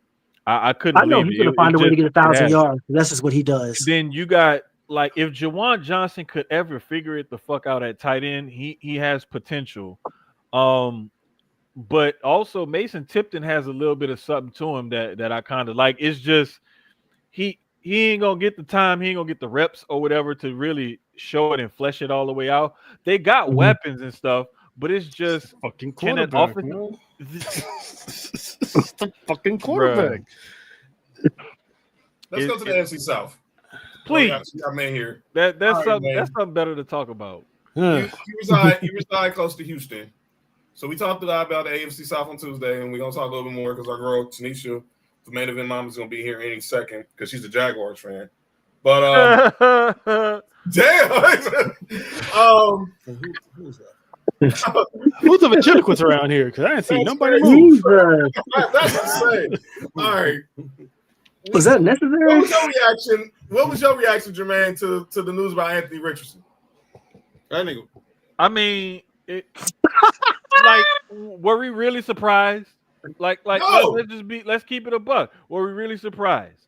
Real quick, you're an LSU fan too, right? Yeah. So we're all SEC. So it's all SEC in here. Yes. Yeah. Beat him. Sorry as hell at Florida. 13 stars, bro. He played 23 games, I think, in college and threw like 400 and something passes or something like that. Was it that many? I thought he played like 12. But He is He started 13 games. He started 13. Like he Okay. he That had a was 12 little too bit of many. time. He had a little bit of time in high school, and he showed the fuck out. And I remember because at the time, shout out to Sloan from Susio Sports at Susio Sloan 217. Go follow my dog. Sloan was living in Florida when I believe Richardson was in high school. And he remembered him from back then. Right. This other day, he was staying in Gainesville. That's what I'm saying. So he remembers him. He played and he showed a little bit, and then he got to Florida and he showed a little bit more, and then he got drafted 4th overall. And it was like he never really had a full body of work to show what he can do at any level. Like, okay, I worked out all the kinks at this level. Now I'm moving on to the next level. Okay, I worked out the kinks at this level. Now I'm moving on to the next level. It was always like he had mad potential, and then he got a scholarship to Florida. And he's like, okay, I still got mad potential, and now I'm drafted 4th overall. Well, now you done got to the league, and you still got all this potential, but potential gets coaches fired. Potential don't get you paid. And this is why they made the move to put Daniel Jones in the position that he's in. Daniel Jones, he finally started to get some shit to click when he was with the Giants, but he didn't have the line or the weapons to support him. So they was like, well, shit, we done paid you all this money. Now we got to get rid of your ass. Man, is it fair to say that it's both the Colts and Anthony Richards' fault why they're in the position that they're in mutually? Yeah, because the coach drafted him. Yeah. I mean, absolutely. I mean, you can say it just because they drafted him, but if you got to look at it, they had a solid O-line, they had one of the game's best running backs, and they had a decent receiving core. Yeah. So when you look at why Anthony Richardson didn't succeed, Anthony Richardson needs to look in the fucking mirror. Right. But also, like, you have to know, as an organization, you have to know who you're bringing into your building, especially at such a pivotal position, the most important position in sports. You have to know the character of that person. And if you want this guy to be your guy for the next 12 to 15 years, you have to nurture that guy and care for that guy. And you have to know, honestly, look at what you're seeing in practice and see that the potential's there, but he's not ready. And he was never going to be ready in a year. I get that, but at the same time, it's like, when do we stop giving these guys excuses and start putting the onus on them to study and get better and work on? Of course. Of course. Like, his mentals. Of course. You can't blame the team, like, for him tapping out and wanting to come out of a game because he's tired. That's not the team's fault. The team can't force him to learn how to read defenses. and learn how to go through his progressions and shit like that. The team can't force him to put touch on passes and learn not everything doesn't need to be a strike. The team can't do all of that shit for him. He has to do that for himself. So if he don't put himself in the best position to succeed, how can we constantly blame the team?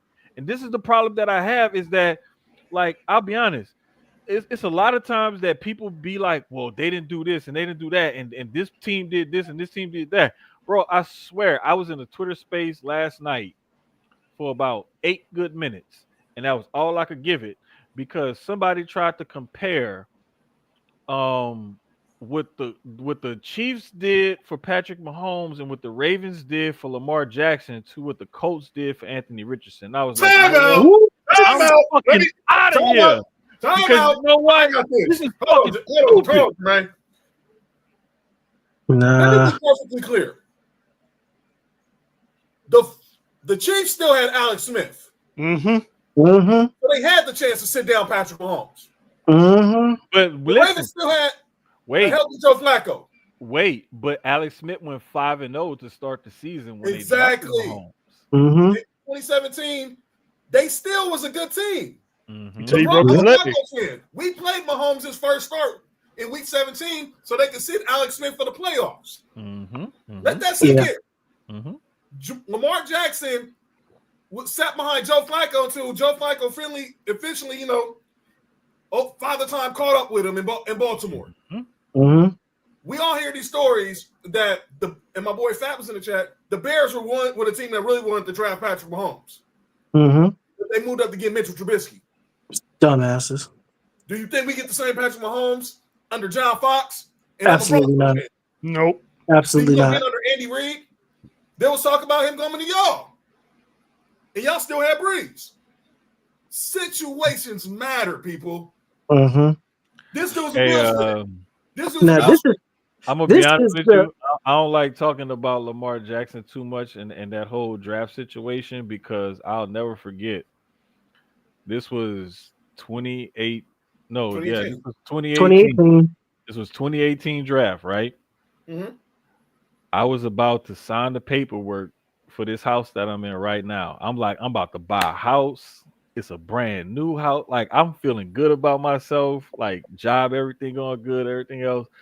And I heard the Saints traded up in the draft. And I was like, nigga, we about to draft Lamar Jackson. Lamar Jackson and Sean Payton. It's about to go down.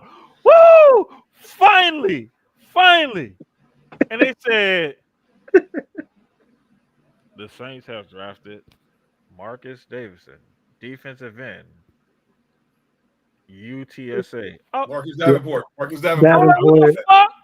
Davenport trash. I was like, what are you doing? No. They always draft defense in the first round. Man.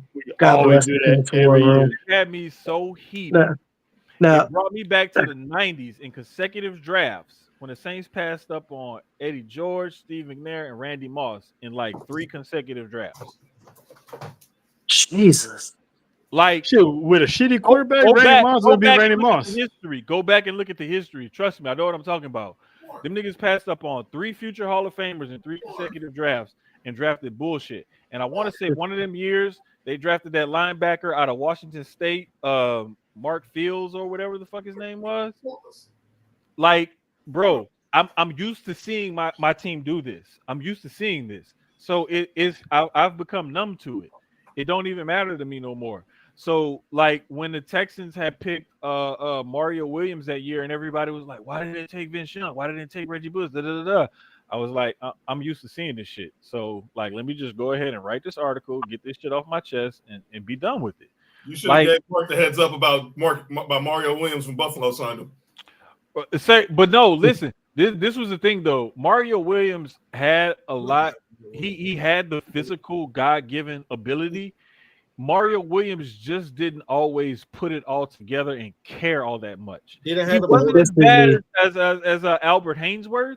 He cared a lot more. He at least kept himself in shape and did the work that he needed to do. Mario Williams just didn't push himself to the limits that he needed to be the great player that he could have been. He had the potential. And they were both 1 year on, 1 year off. Thank you. Production. Thank you. Mario Williams will have a year where he would have 9.5, 10 sacks, Bless and you. then he would come back the next year You're welcome. and Fuck have you. like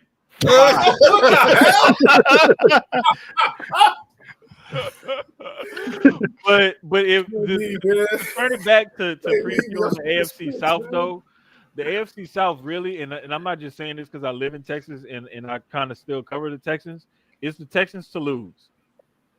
They should win this. It doesn't matter how bad or how crazy that offensive line looks, because as of right now, they still have ESPN don't even have their depth chart right, because they have the rookie Essere starting at left tackle and they have Titus Howard starting at right tackle.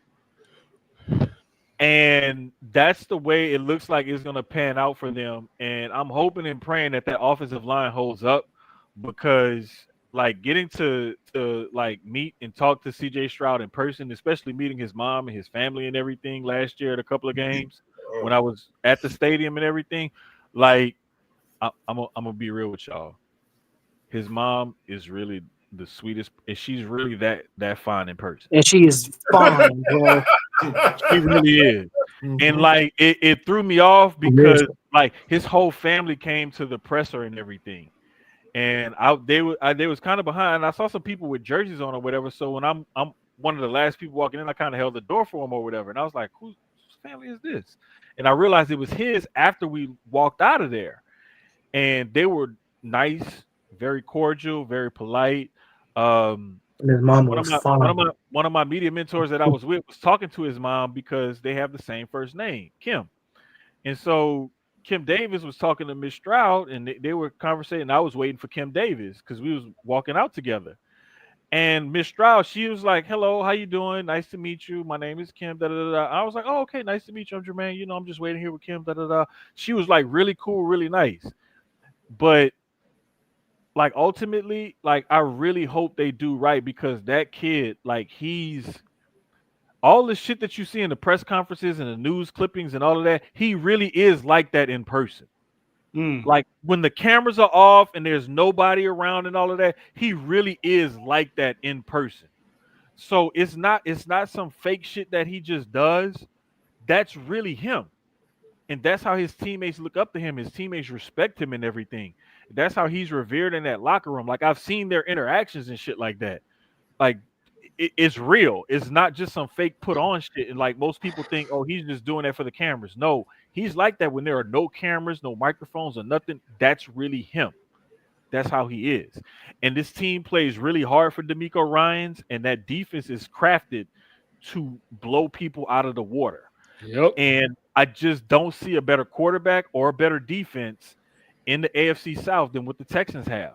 Now, when you look at weapons and things like that, you could try to make an argument for other teams, but the Texans have really started to separate themselves as far as their personnel is concerned with the rest of the AFC South. You look at the Jags, and it's like, okay, when one of your best receivers is also playing defense and he's a rookie, you got a problem. And he doesn't have any pressure to play one way or the other full time. That's what I'm saying. If you got somebody else there to supplement that. You look at Trevor Lawrence. Injuries quick. And Trevor Lawrence hasn't really fulfilled his potential or whatever, being a number 1 overall pick, best quarterback coming out of high school, best quarterback coming out of. He hasn't fulfilled all that potential yet. He got the contract, but that don't mean he fulfilled the potential. Cam Ward is the number 1 overall pick, and to be honest with you, Cam Ward was like the 6th, 7th, 8th, 9th, 10th best player in this draft. The only reason why he was drafted number 1 overall is because he's a quarterback.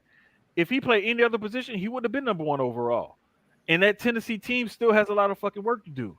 And we just talked about the Colts and their quarterback situation where they got the number 4 overall pick from a couple years ago in Anthony Richardson, but he got his job taken from a veteran journeyman, Daniel Jones.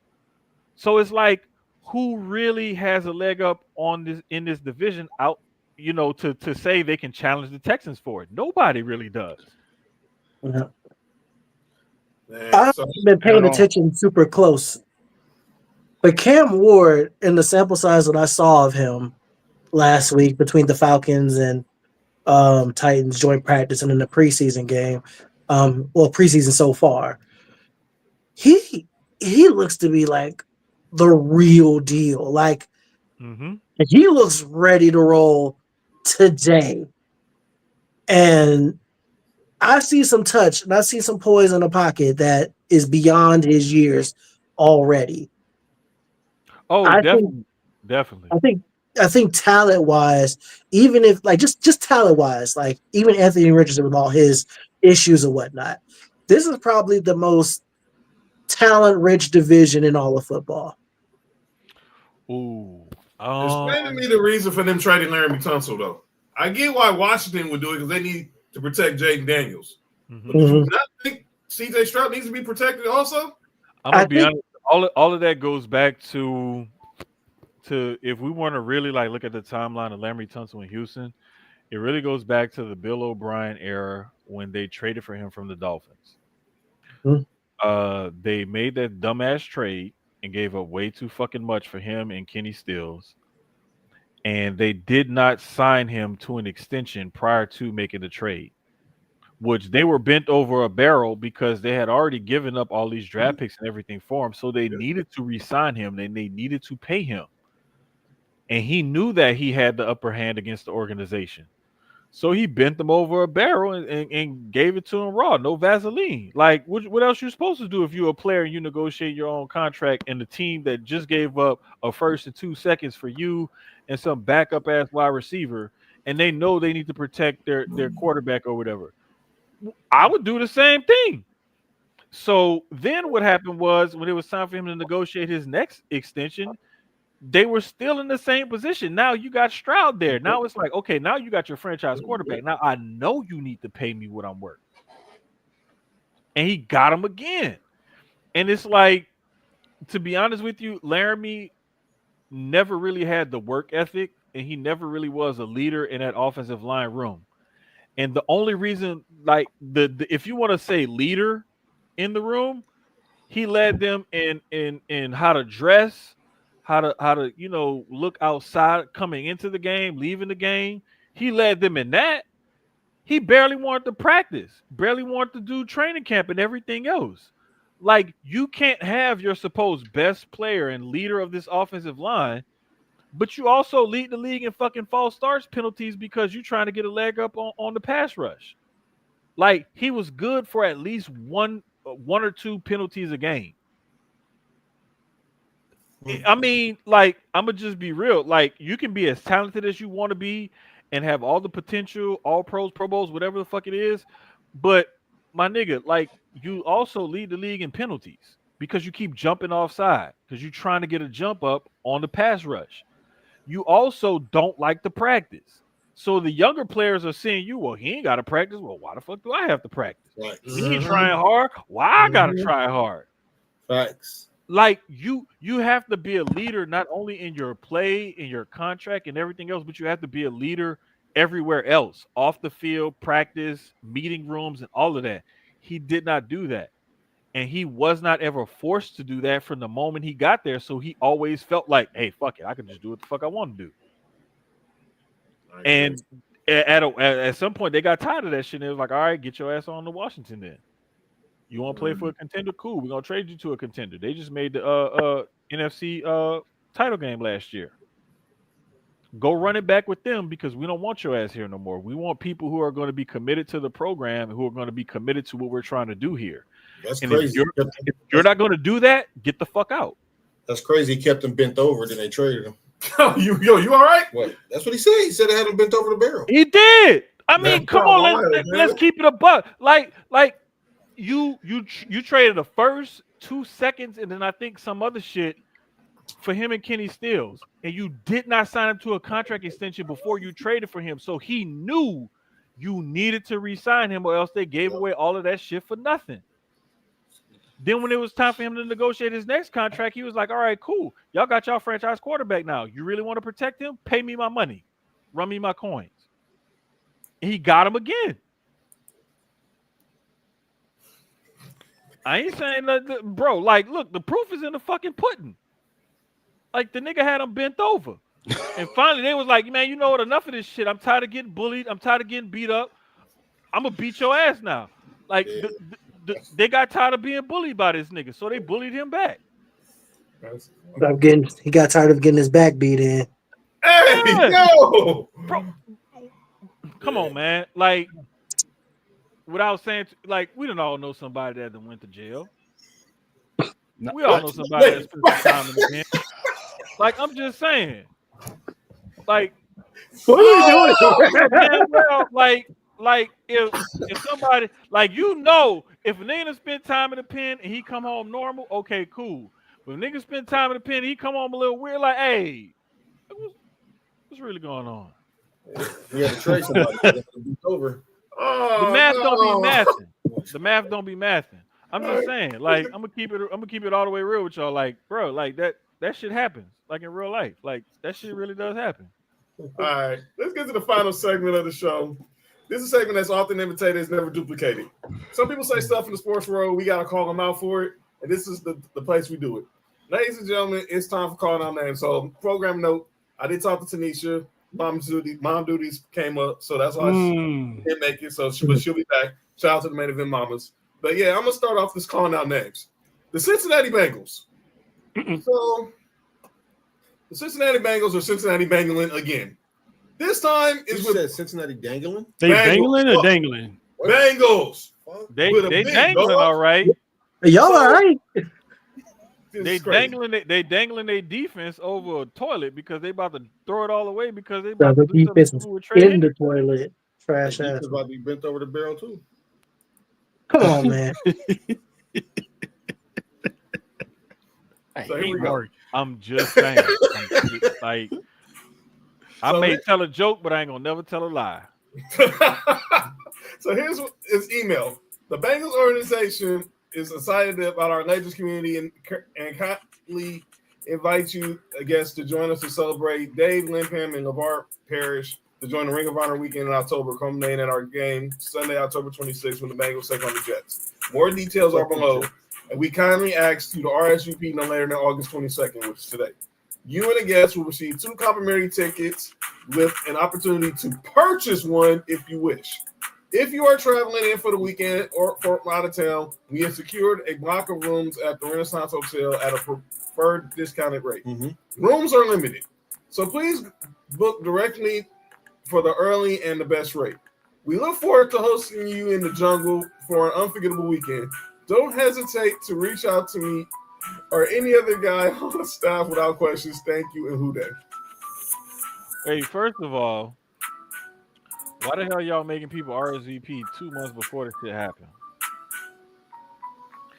Second of all, and I'm gonna keep it a whole buck for the ladies. Why are you saying reach out to me or another guy on staff? Y'all don't have no women on staff? That was a generic email, Jermaine. Boomer Esiason said that was the email. Bro, I'm just saying. Like, you say guy, they gonna think men. Right. So y'all don't have no women on staff? Well, the way the Bengals acting, you never know these days. I'm just, bro, listen. You ain't lying, but that's crazy. You gonna basically making these basically some bit more science and gotta Faith. You good? Okay, Faith. Listen, like, wow. Hey, listen, Faith. They told me it was like, come on here, be yourself, and bring your energy, and I was like. Cool. All right, the Bengals. They're making their legends pay. Come on, y'all ain't got money to pay for y'all legends. Come on, man, Bruh. Like, I can see. I honestly now see why Trey Hendrickson not getting his money now. I can't even pay for a weekend. Come on, man. Like, can y'all? Joe Burrow got to throw it deep every game. What, bro? Throwing it deep is crazy, bro. The Bengals are one of the craziest organizations out there to me because, and let me tell you who the Bengals remind me of. The Bengals remind me of the Clippers in the NBA back in like. Wow! How did him and Mark just literally just say that at the same time? I'm just saying, like, that's who they remind me of, because it's like you're gonna be trash, and then you're gonna be able to draft high. And then you're going to draft great players. And then you're going to have all these great players that you draft that you just fall into. And now you got this great team, and they're never going to realize their potential because you're never going to do what you have to do to surround them and protect them and resign them, so on and so forth. Now you have so much of your salary cap space being taken up by your quarterback and 2 wide receivers, and you still fucking around playing with your defense because you don't want to pay your defensive end. That's crazy. I'll go to like, what did y'all bring me here for then? Bro, it don't. And I'll be honest with you, like when the Saints drafted Trey Hendrickson in the 4th round, I was like, bro, he got something. I really wanted to see them keep him and get rid of Cam Jordan, and they didn't. And I regret that every single day I see this motherfucker play for the Bengals. I regret Cam Jordan every time I see him on the football field. So did Matt Ryan. Oh yeah, because listen, I saw a graphic one time not too long ago that was like Matt Ryan was such and such and such and such against the AFC South, and it took a petty ass Saints fan to say, yeah, he never had a winning record against the Saints. He only had a winning record against everybody else in that division. Yeah, that's true. Getting back to the fact at hand, like the Bengals are always going to Bengal because the Browns are going to be the owners of the Bengals. Not the Browns as in the team, the Browns, the family. Mike Brown and his family. As long as that ownership group is in place, this is how the team is going to work. Nessa, they don't play with the D enough. That's their problem. They don't invest in the D and they don't invest in the offensive line. You need to invest in the D and invest in the offensive line. And then you got to invest in the D. Yeah, y'all got to pay for the D. Yeah. You're paying for it. Exactly. I want it for free. Yesterday's pricing, today's price. They see the problem is they be trying to run to the gas station for them pills. We need to go to Hims or Blue Chew or something. Stop going to the gas station. Honey pack on your chest. Time out, man. Jermaine. No! I meant edge rushers and linebackers. I meant edge rushers and linebackers. My bad. I no, you're good. It's funny because Mark is literally saying the same thing you're saying at the same time, dog. Hey, bro, like it's just it be pissing me off, man, because like my cousin and them, they know Jamar Chase and his family and stuff. Like real talk. And like one of my other buddies in high school, his daughter was a cheerleader for Archbishop Rummel when Jamar Chase was a wide receiver there. So like I legit have personal connections to this kid and everything. And I've enjoyed seeing his success and everything.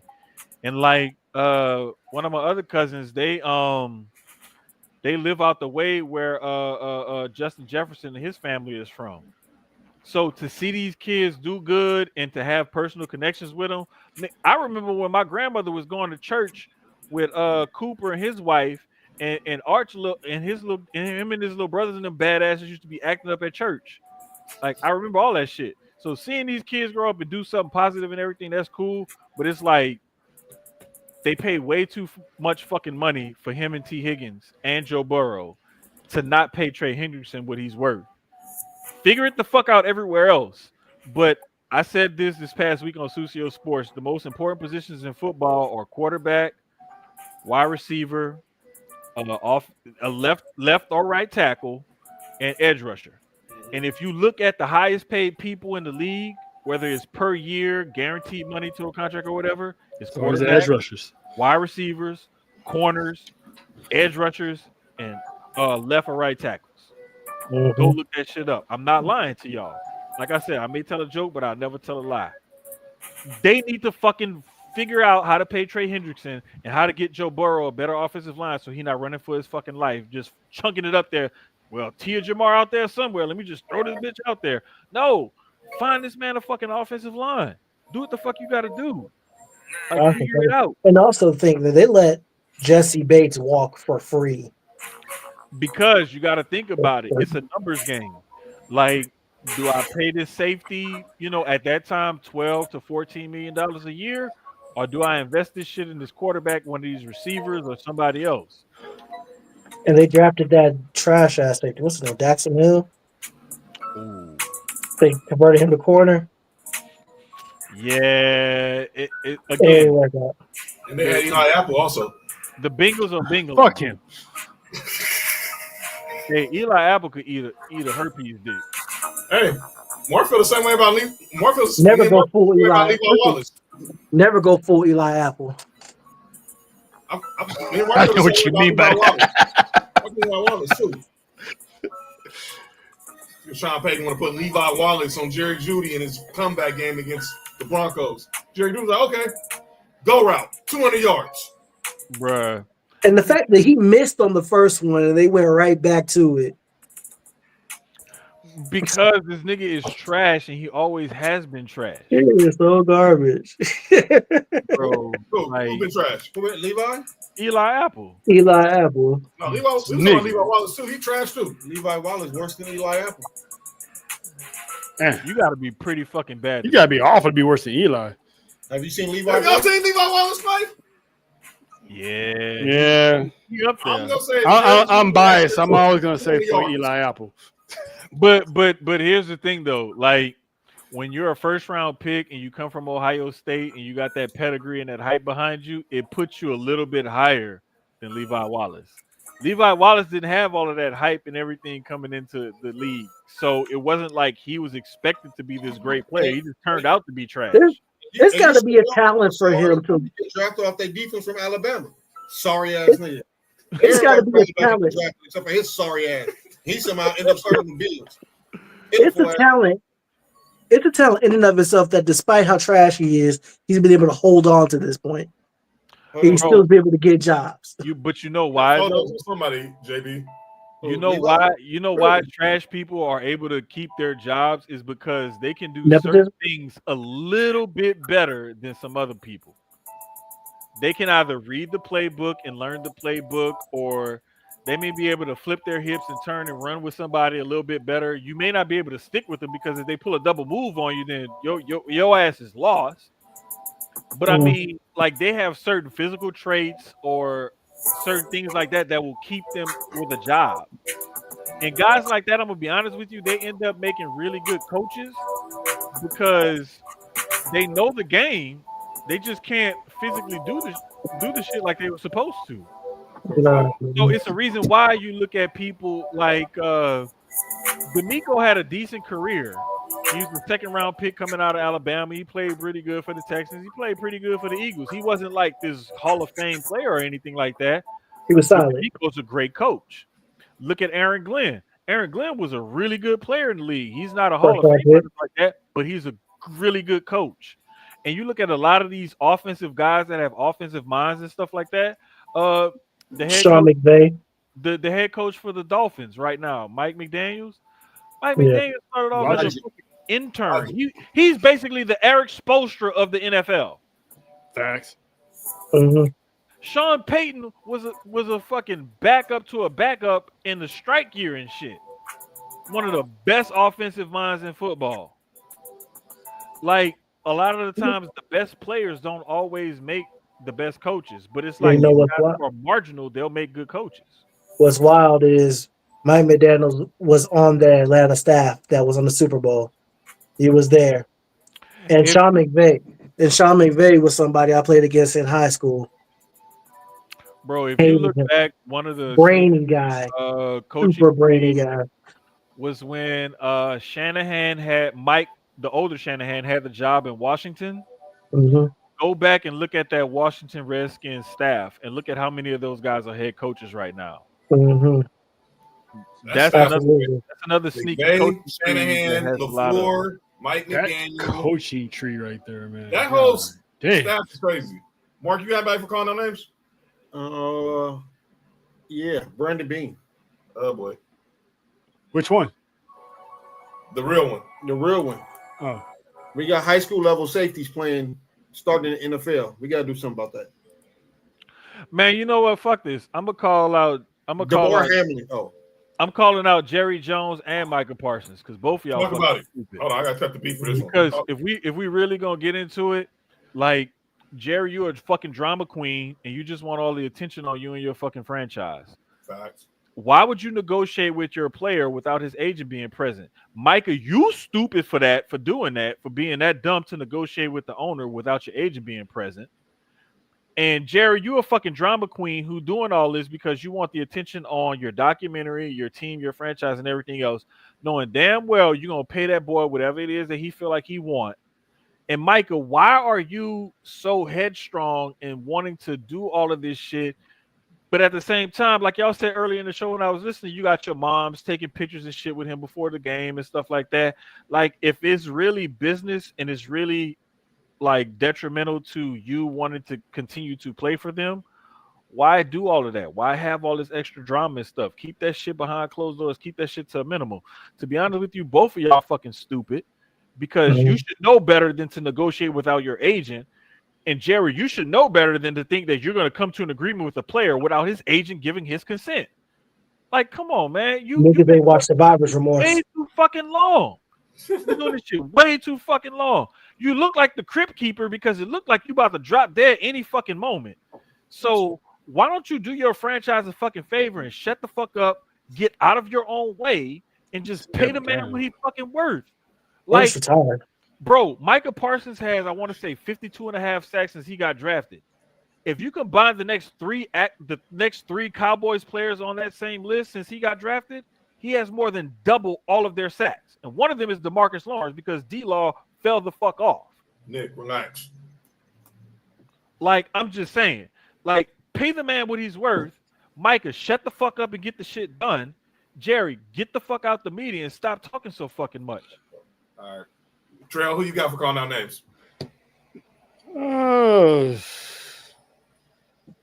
New Orleans Saints, basically the whole squad, because we knew this day was going to come eventually when Drew Brees was going to step down and retire. Y'all knew the cap space was going to prevent us from signing a very, very good quarterback. The past couple of years, all we've done is draft defense. All right, cool.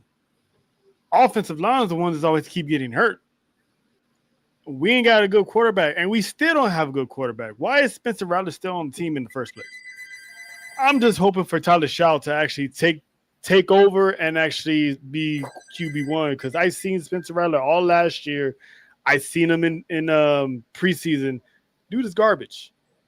So I'm calling out the entire organization to step up. And if you have to go out and get a whole new GM, do that, because it ain't working no more. This isn't the early 2000s, the mid 2000s, the 2010s. This needs to be a whole new era, and we need, better leadership. JB, swapping out turds is crazy. But fuck the Saints. But sorry, that was on my mind. I'm gonna call out Panthers fans. I don't know if y'all have experienced the kind of mouthiness that we have from Panthers fans this offseason. Apparently, them beating us to the end of the season last year was like their Super Bowl. And they've done nothing but talk and talk and talk and talk as if we're rivals. We are not rivals. The Saints are our rivals. We don't like the Saints. We hate the Saints. We tolerate the Bucks. Like they're annoying when they're good. We know when God blinks and they're good. But Carolina, y'all are little brothers. Y'all might get a good swing in every once in a while. Like you might get a oh, okay, that was unexpected. Every once in a blue moon, but y'all not our rivals. Y'all are not on our level. You're not considered. You're not considered like that. We don't hate you. We don't get at you. We don't have the same level of vitriol for you. We don't have no vitriol for you. When you do well, we're unbothered by it. We're unmoved. We're unshaken. Y'all do what y'all do, and it'll make us no never mind. Y'all had been to the Super Bowl twice. Y'all could have won it once or twice, and it wouldn't have moved me at all. And that's just what it is. Like I said, Tampa's annoying when they're good. Like they've been annoying these last 3 or 4 years, especially for us last year, because we pissed away the division to them, even though we swept them. But that's on us. Whatever, we move on. And of course, what is the Falcons without the Saints and the Saints without the Falcons in terms of hatred? Who are we without each other? Batman and Joker. Hey, we at least got a ring. Hey, also, kiss my ass. But Hey, also 28-3. I mean, sure, you can say 28-3 all you want to, bragging on what another team did while you were at home watching is crazy, but Hey, whatever. but you didn't win though. That's fine. You didn't do it. What do you mean we didn't do it? What are you talking That's about? fine. It You weren't even. We did it. You weren't even. It took the league fucking up a call and not wanting to reverse that call and stuff to stop us from getting another Super Bowl. Y'all stopped yourself twice. I mean, at the end of the day, hey John, who they stopped themselves from the first time they got lucky? Well, you ain't gotta tell me. I got the Broncos. jersey in the closet. I mean, at the same time, though, this is all coulda, woulda, shoulda on all of that. My point is, it's fuck y'all eternally. But that's our relationship, though. That's just who we are to each other. Mm-hmm. And I wouldn't have it any other way. You're right. We are the hitch. We are top 5 rivalry in the NFL. But Panthers fans, we don't hate y'all. And I get them in my mentions. I see them going at my fellow Falcons fans, and it's just there's so much heat there. And where did it come from? Where did it come from? Who hurt you? Panthers fans have little brother syndrome, bro. Maybe that's just what it is. Maybe because they are little brothers and it's little brother syndrome coming through that they're puffing up their chest now because like they have anorexic Cam Newton at quarterback now, which is fine. You know, whatever. You do what you got to do there. But their quarterback is literally the size of somebody's little brother. Dang. Yeah. He certainly he looks like Cam, little brother. He certainly like Cam, little brother. Yo, Nick, you That's got the one that was in the league. That's the one that was in the league. It's not my little brother or one of my kids because, like, my son taller than me. Like, I'm 6'5", that nigga 6. Like my daughter is taller than the Panthers starting quarterback. He is the runt of the litter when it comes to Carolina quarterbacks, and they have Hawaiian Kelvin Benjamin at receiver. Thank God you said that before Mark. Thank God you didn't say that name before Mark left. Boy, you want to talk about Kelvin Benjamin when he got man? Like they're feeling good about themselves, and they deserve to feel. Every fan base at this time of year, you deserve to feel good about yourselves and optimism. But also, just at the bottom line of it all, Panthers fans, like it's go time. Week 3, the receipts have been kept. You've had your opportunity to watch your fucking mouths and proceed with caution. Shout out. And now we're gonna be on you like Big Jim was on Naomi. Yeah. Oh wow. Now I'm gonna go there. I ain't gonna go there, but damn. You know, that took that was a few times. They said keep pounding. Oh, that's wild. All right, let's call out names. All right, so I'm going to let you guys give y'all final words to y'all squads, and we're going to get up out of here. So, JB, I can start with you. Final words you want to tell the Falcons ahead of week 1?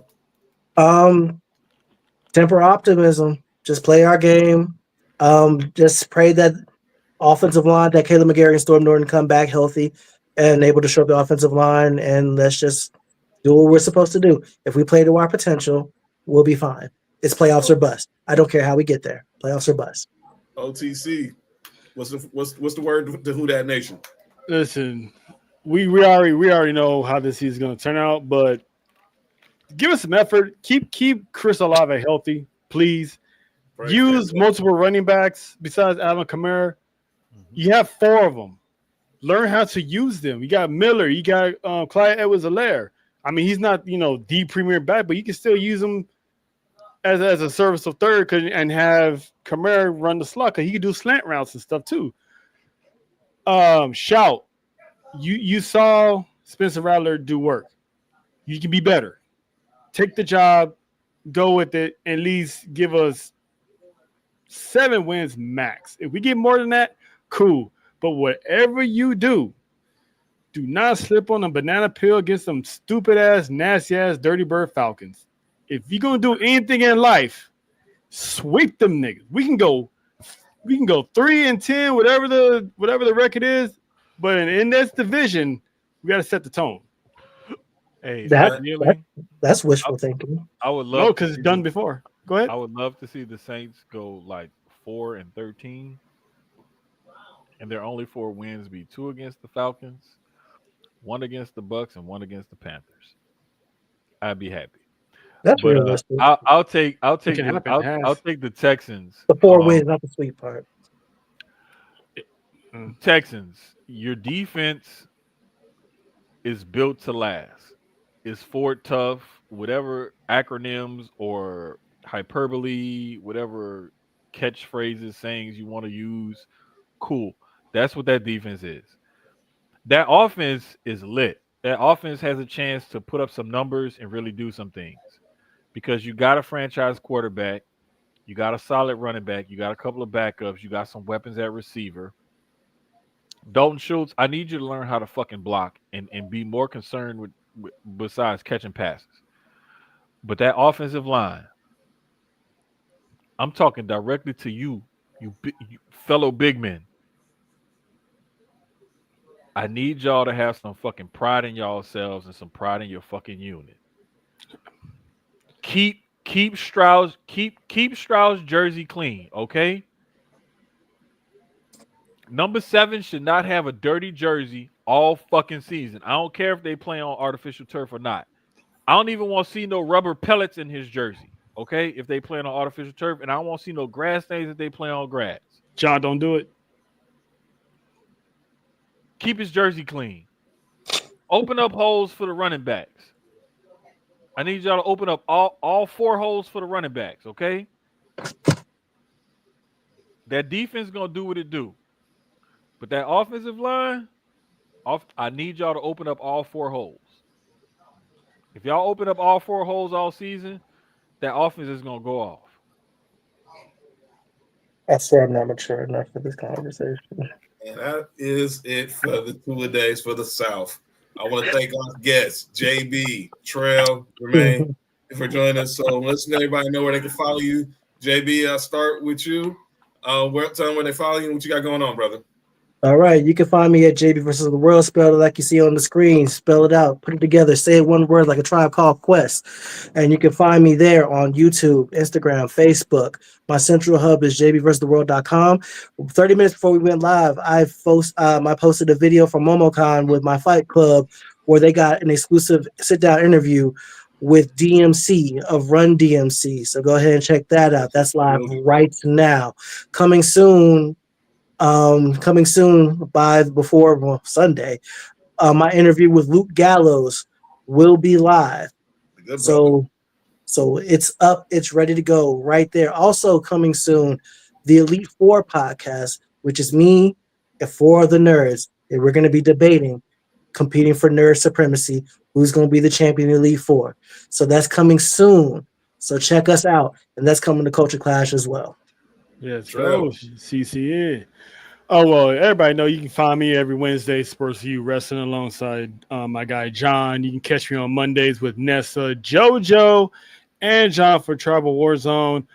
Program note, there will be a Tribal Warzone on Monday. Monday Night Raw will be airing earlier in the day. So keep your notifications on because we will have a show. Just wait and see how that show is going to be run. So we got something special for y'all. Next weekend, Clash in Paris. I will be in Texas broadcasting live for the watch along for Clash in Paris. That's going to be something to behold. CCN, THN, DWATD, the whole East, West, 30 South, North, South family. That's pretty much all we got. And obviously, John's going to tell you about the fantasy draft that's coming up on Tuesday. I'll be on live for that. And as always, until the day I die, fuck the Falcons. Fuck you too, cuz. Hey, cuz him. You can cuz him over there. All right, Jermaine. So violent. Y'all be getting with us over here. I put my shit on my name so that way I ain't gotta keep saying because I'll forget that shit at @D_Jermaine. Just follow me there on Twitter, on Instagram if you want, because sometimes I be thirst trapping with food pics when I be cooking. don't look for me on Facebook because it's family and friends that I don't even follow on Facebook. So don't even look for me on Facebook because if you send me a friend request, I'm probably not even gonna remember that shit. I'm gonna decline that shit or whatever. Just follow me on Twitter and please be sure to follow the pod at Susio Sports. We live every Wednesday night around 8:30 to 9 o'clock ish Central Time, around 9:30 to 10 o'clock ish Eastern Time, around 6:30 to 7 o'clock ish Pacific. Don't nobody really live in the mountain time zone, so fuck y'all. Y'all just have to figure that shit out. Marty. Except Marty and fucking Dre. Them the only two niggas, and they always in the chat. So I ain't. It's like 10 of y'all that live in that time zone, and I already got 2 of y'all that already be tuned in. So fuck the other 8 of y'all. Y'all just have to figure that shit out. He said food pics, Nay, not foot pics. Food. FOOD. Like I be in the kitchen cooking. Not here. I ain't even gonna go there, man. Fuck that. No. All right. So yeah, want to thank my brothers for pulling up. This was fun tonight. Mark be back Tuesday. Nick Freeze be back Tuesday. Big show on Tuesday. It is going down the Sports4U fantasy football draft. We are going. Nick Freeze is the reigning champ. Our boy Fat is second place. But with all those two are returning, we got some new members coming to the league this year, like Nessa, like Faith, who joined in the league this year. Myself. Yeah, I look for one more. We got 14 spots on the field. So cash at me $25 and I'll run your fantasy sports team for you. Hey, don't mention $25 in around here. Oh, stay there. He'll tell you to joke off. He'll tell you to joke off the air. But yeah, we'll be here Tuesday. We'll let you know what's going on Friday because obviously OTC's going to be in Texas, but I think we're still going to do a 2-a-day show for the West on Friday. We'll checking in with Mark. It'll just be me and Mark, and then we'll do show. And then the following Tuesday, obviously, we'll conclude 2-a-days and preview the entire NFL season. Thank y'all again for joining us. Make sure you subscribe to Sports4U, Townhouse Media, Culture Clash, and all the Culture Clash networks on YouTube, Susio Sports on YouTube. Everybody, this has been a great show. Shout out to the comment section. We will see y'all on Tuesday.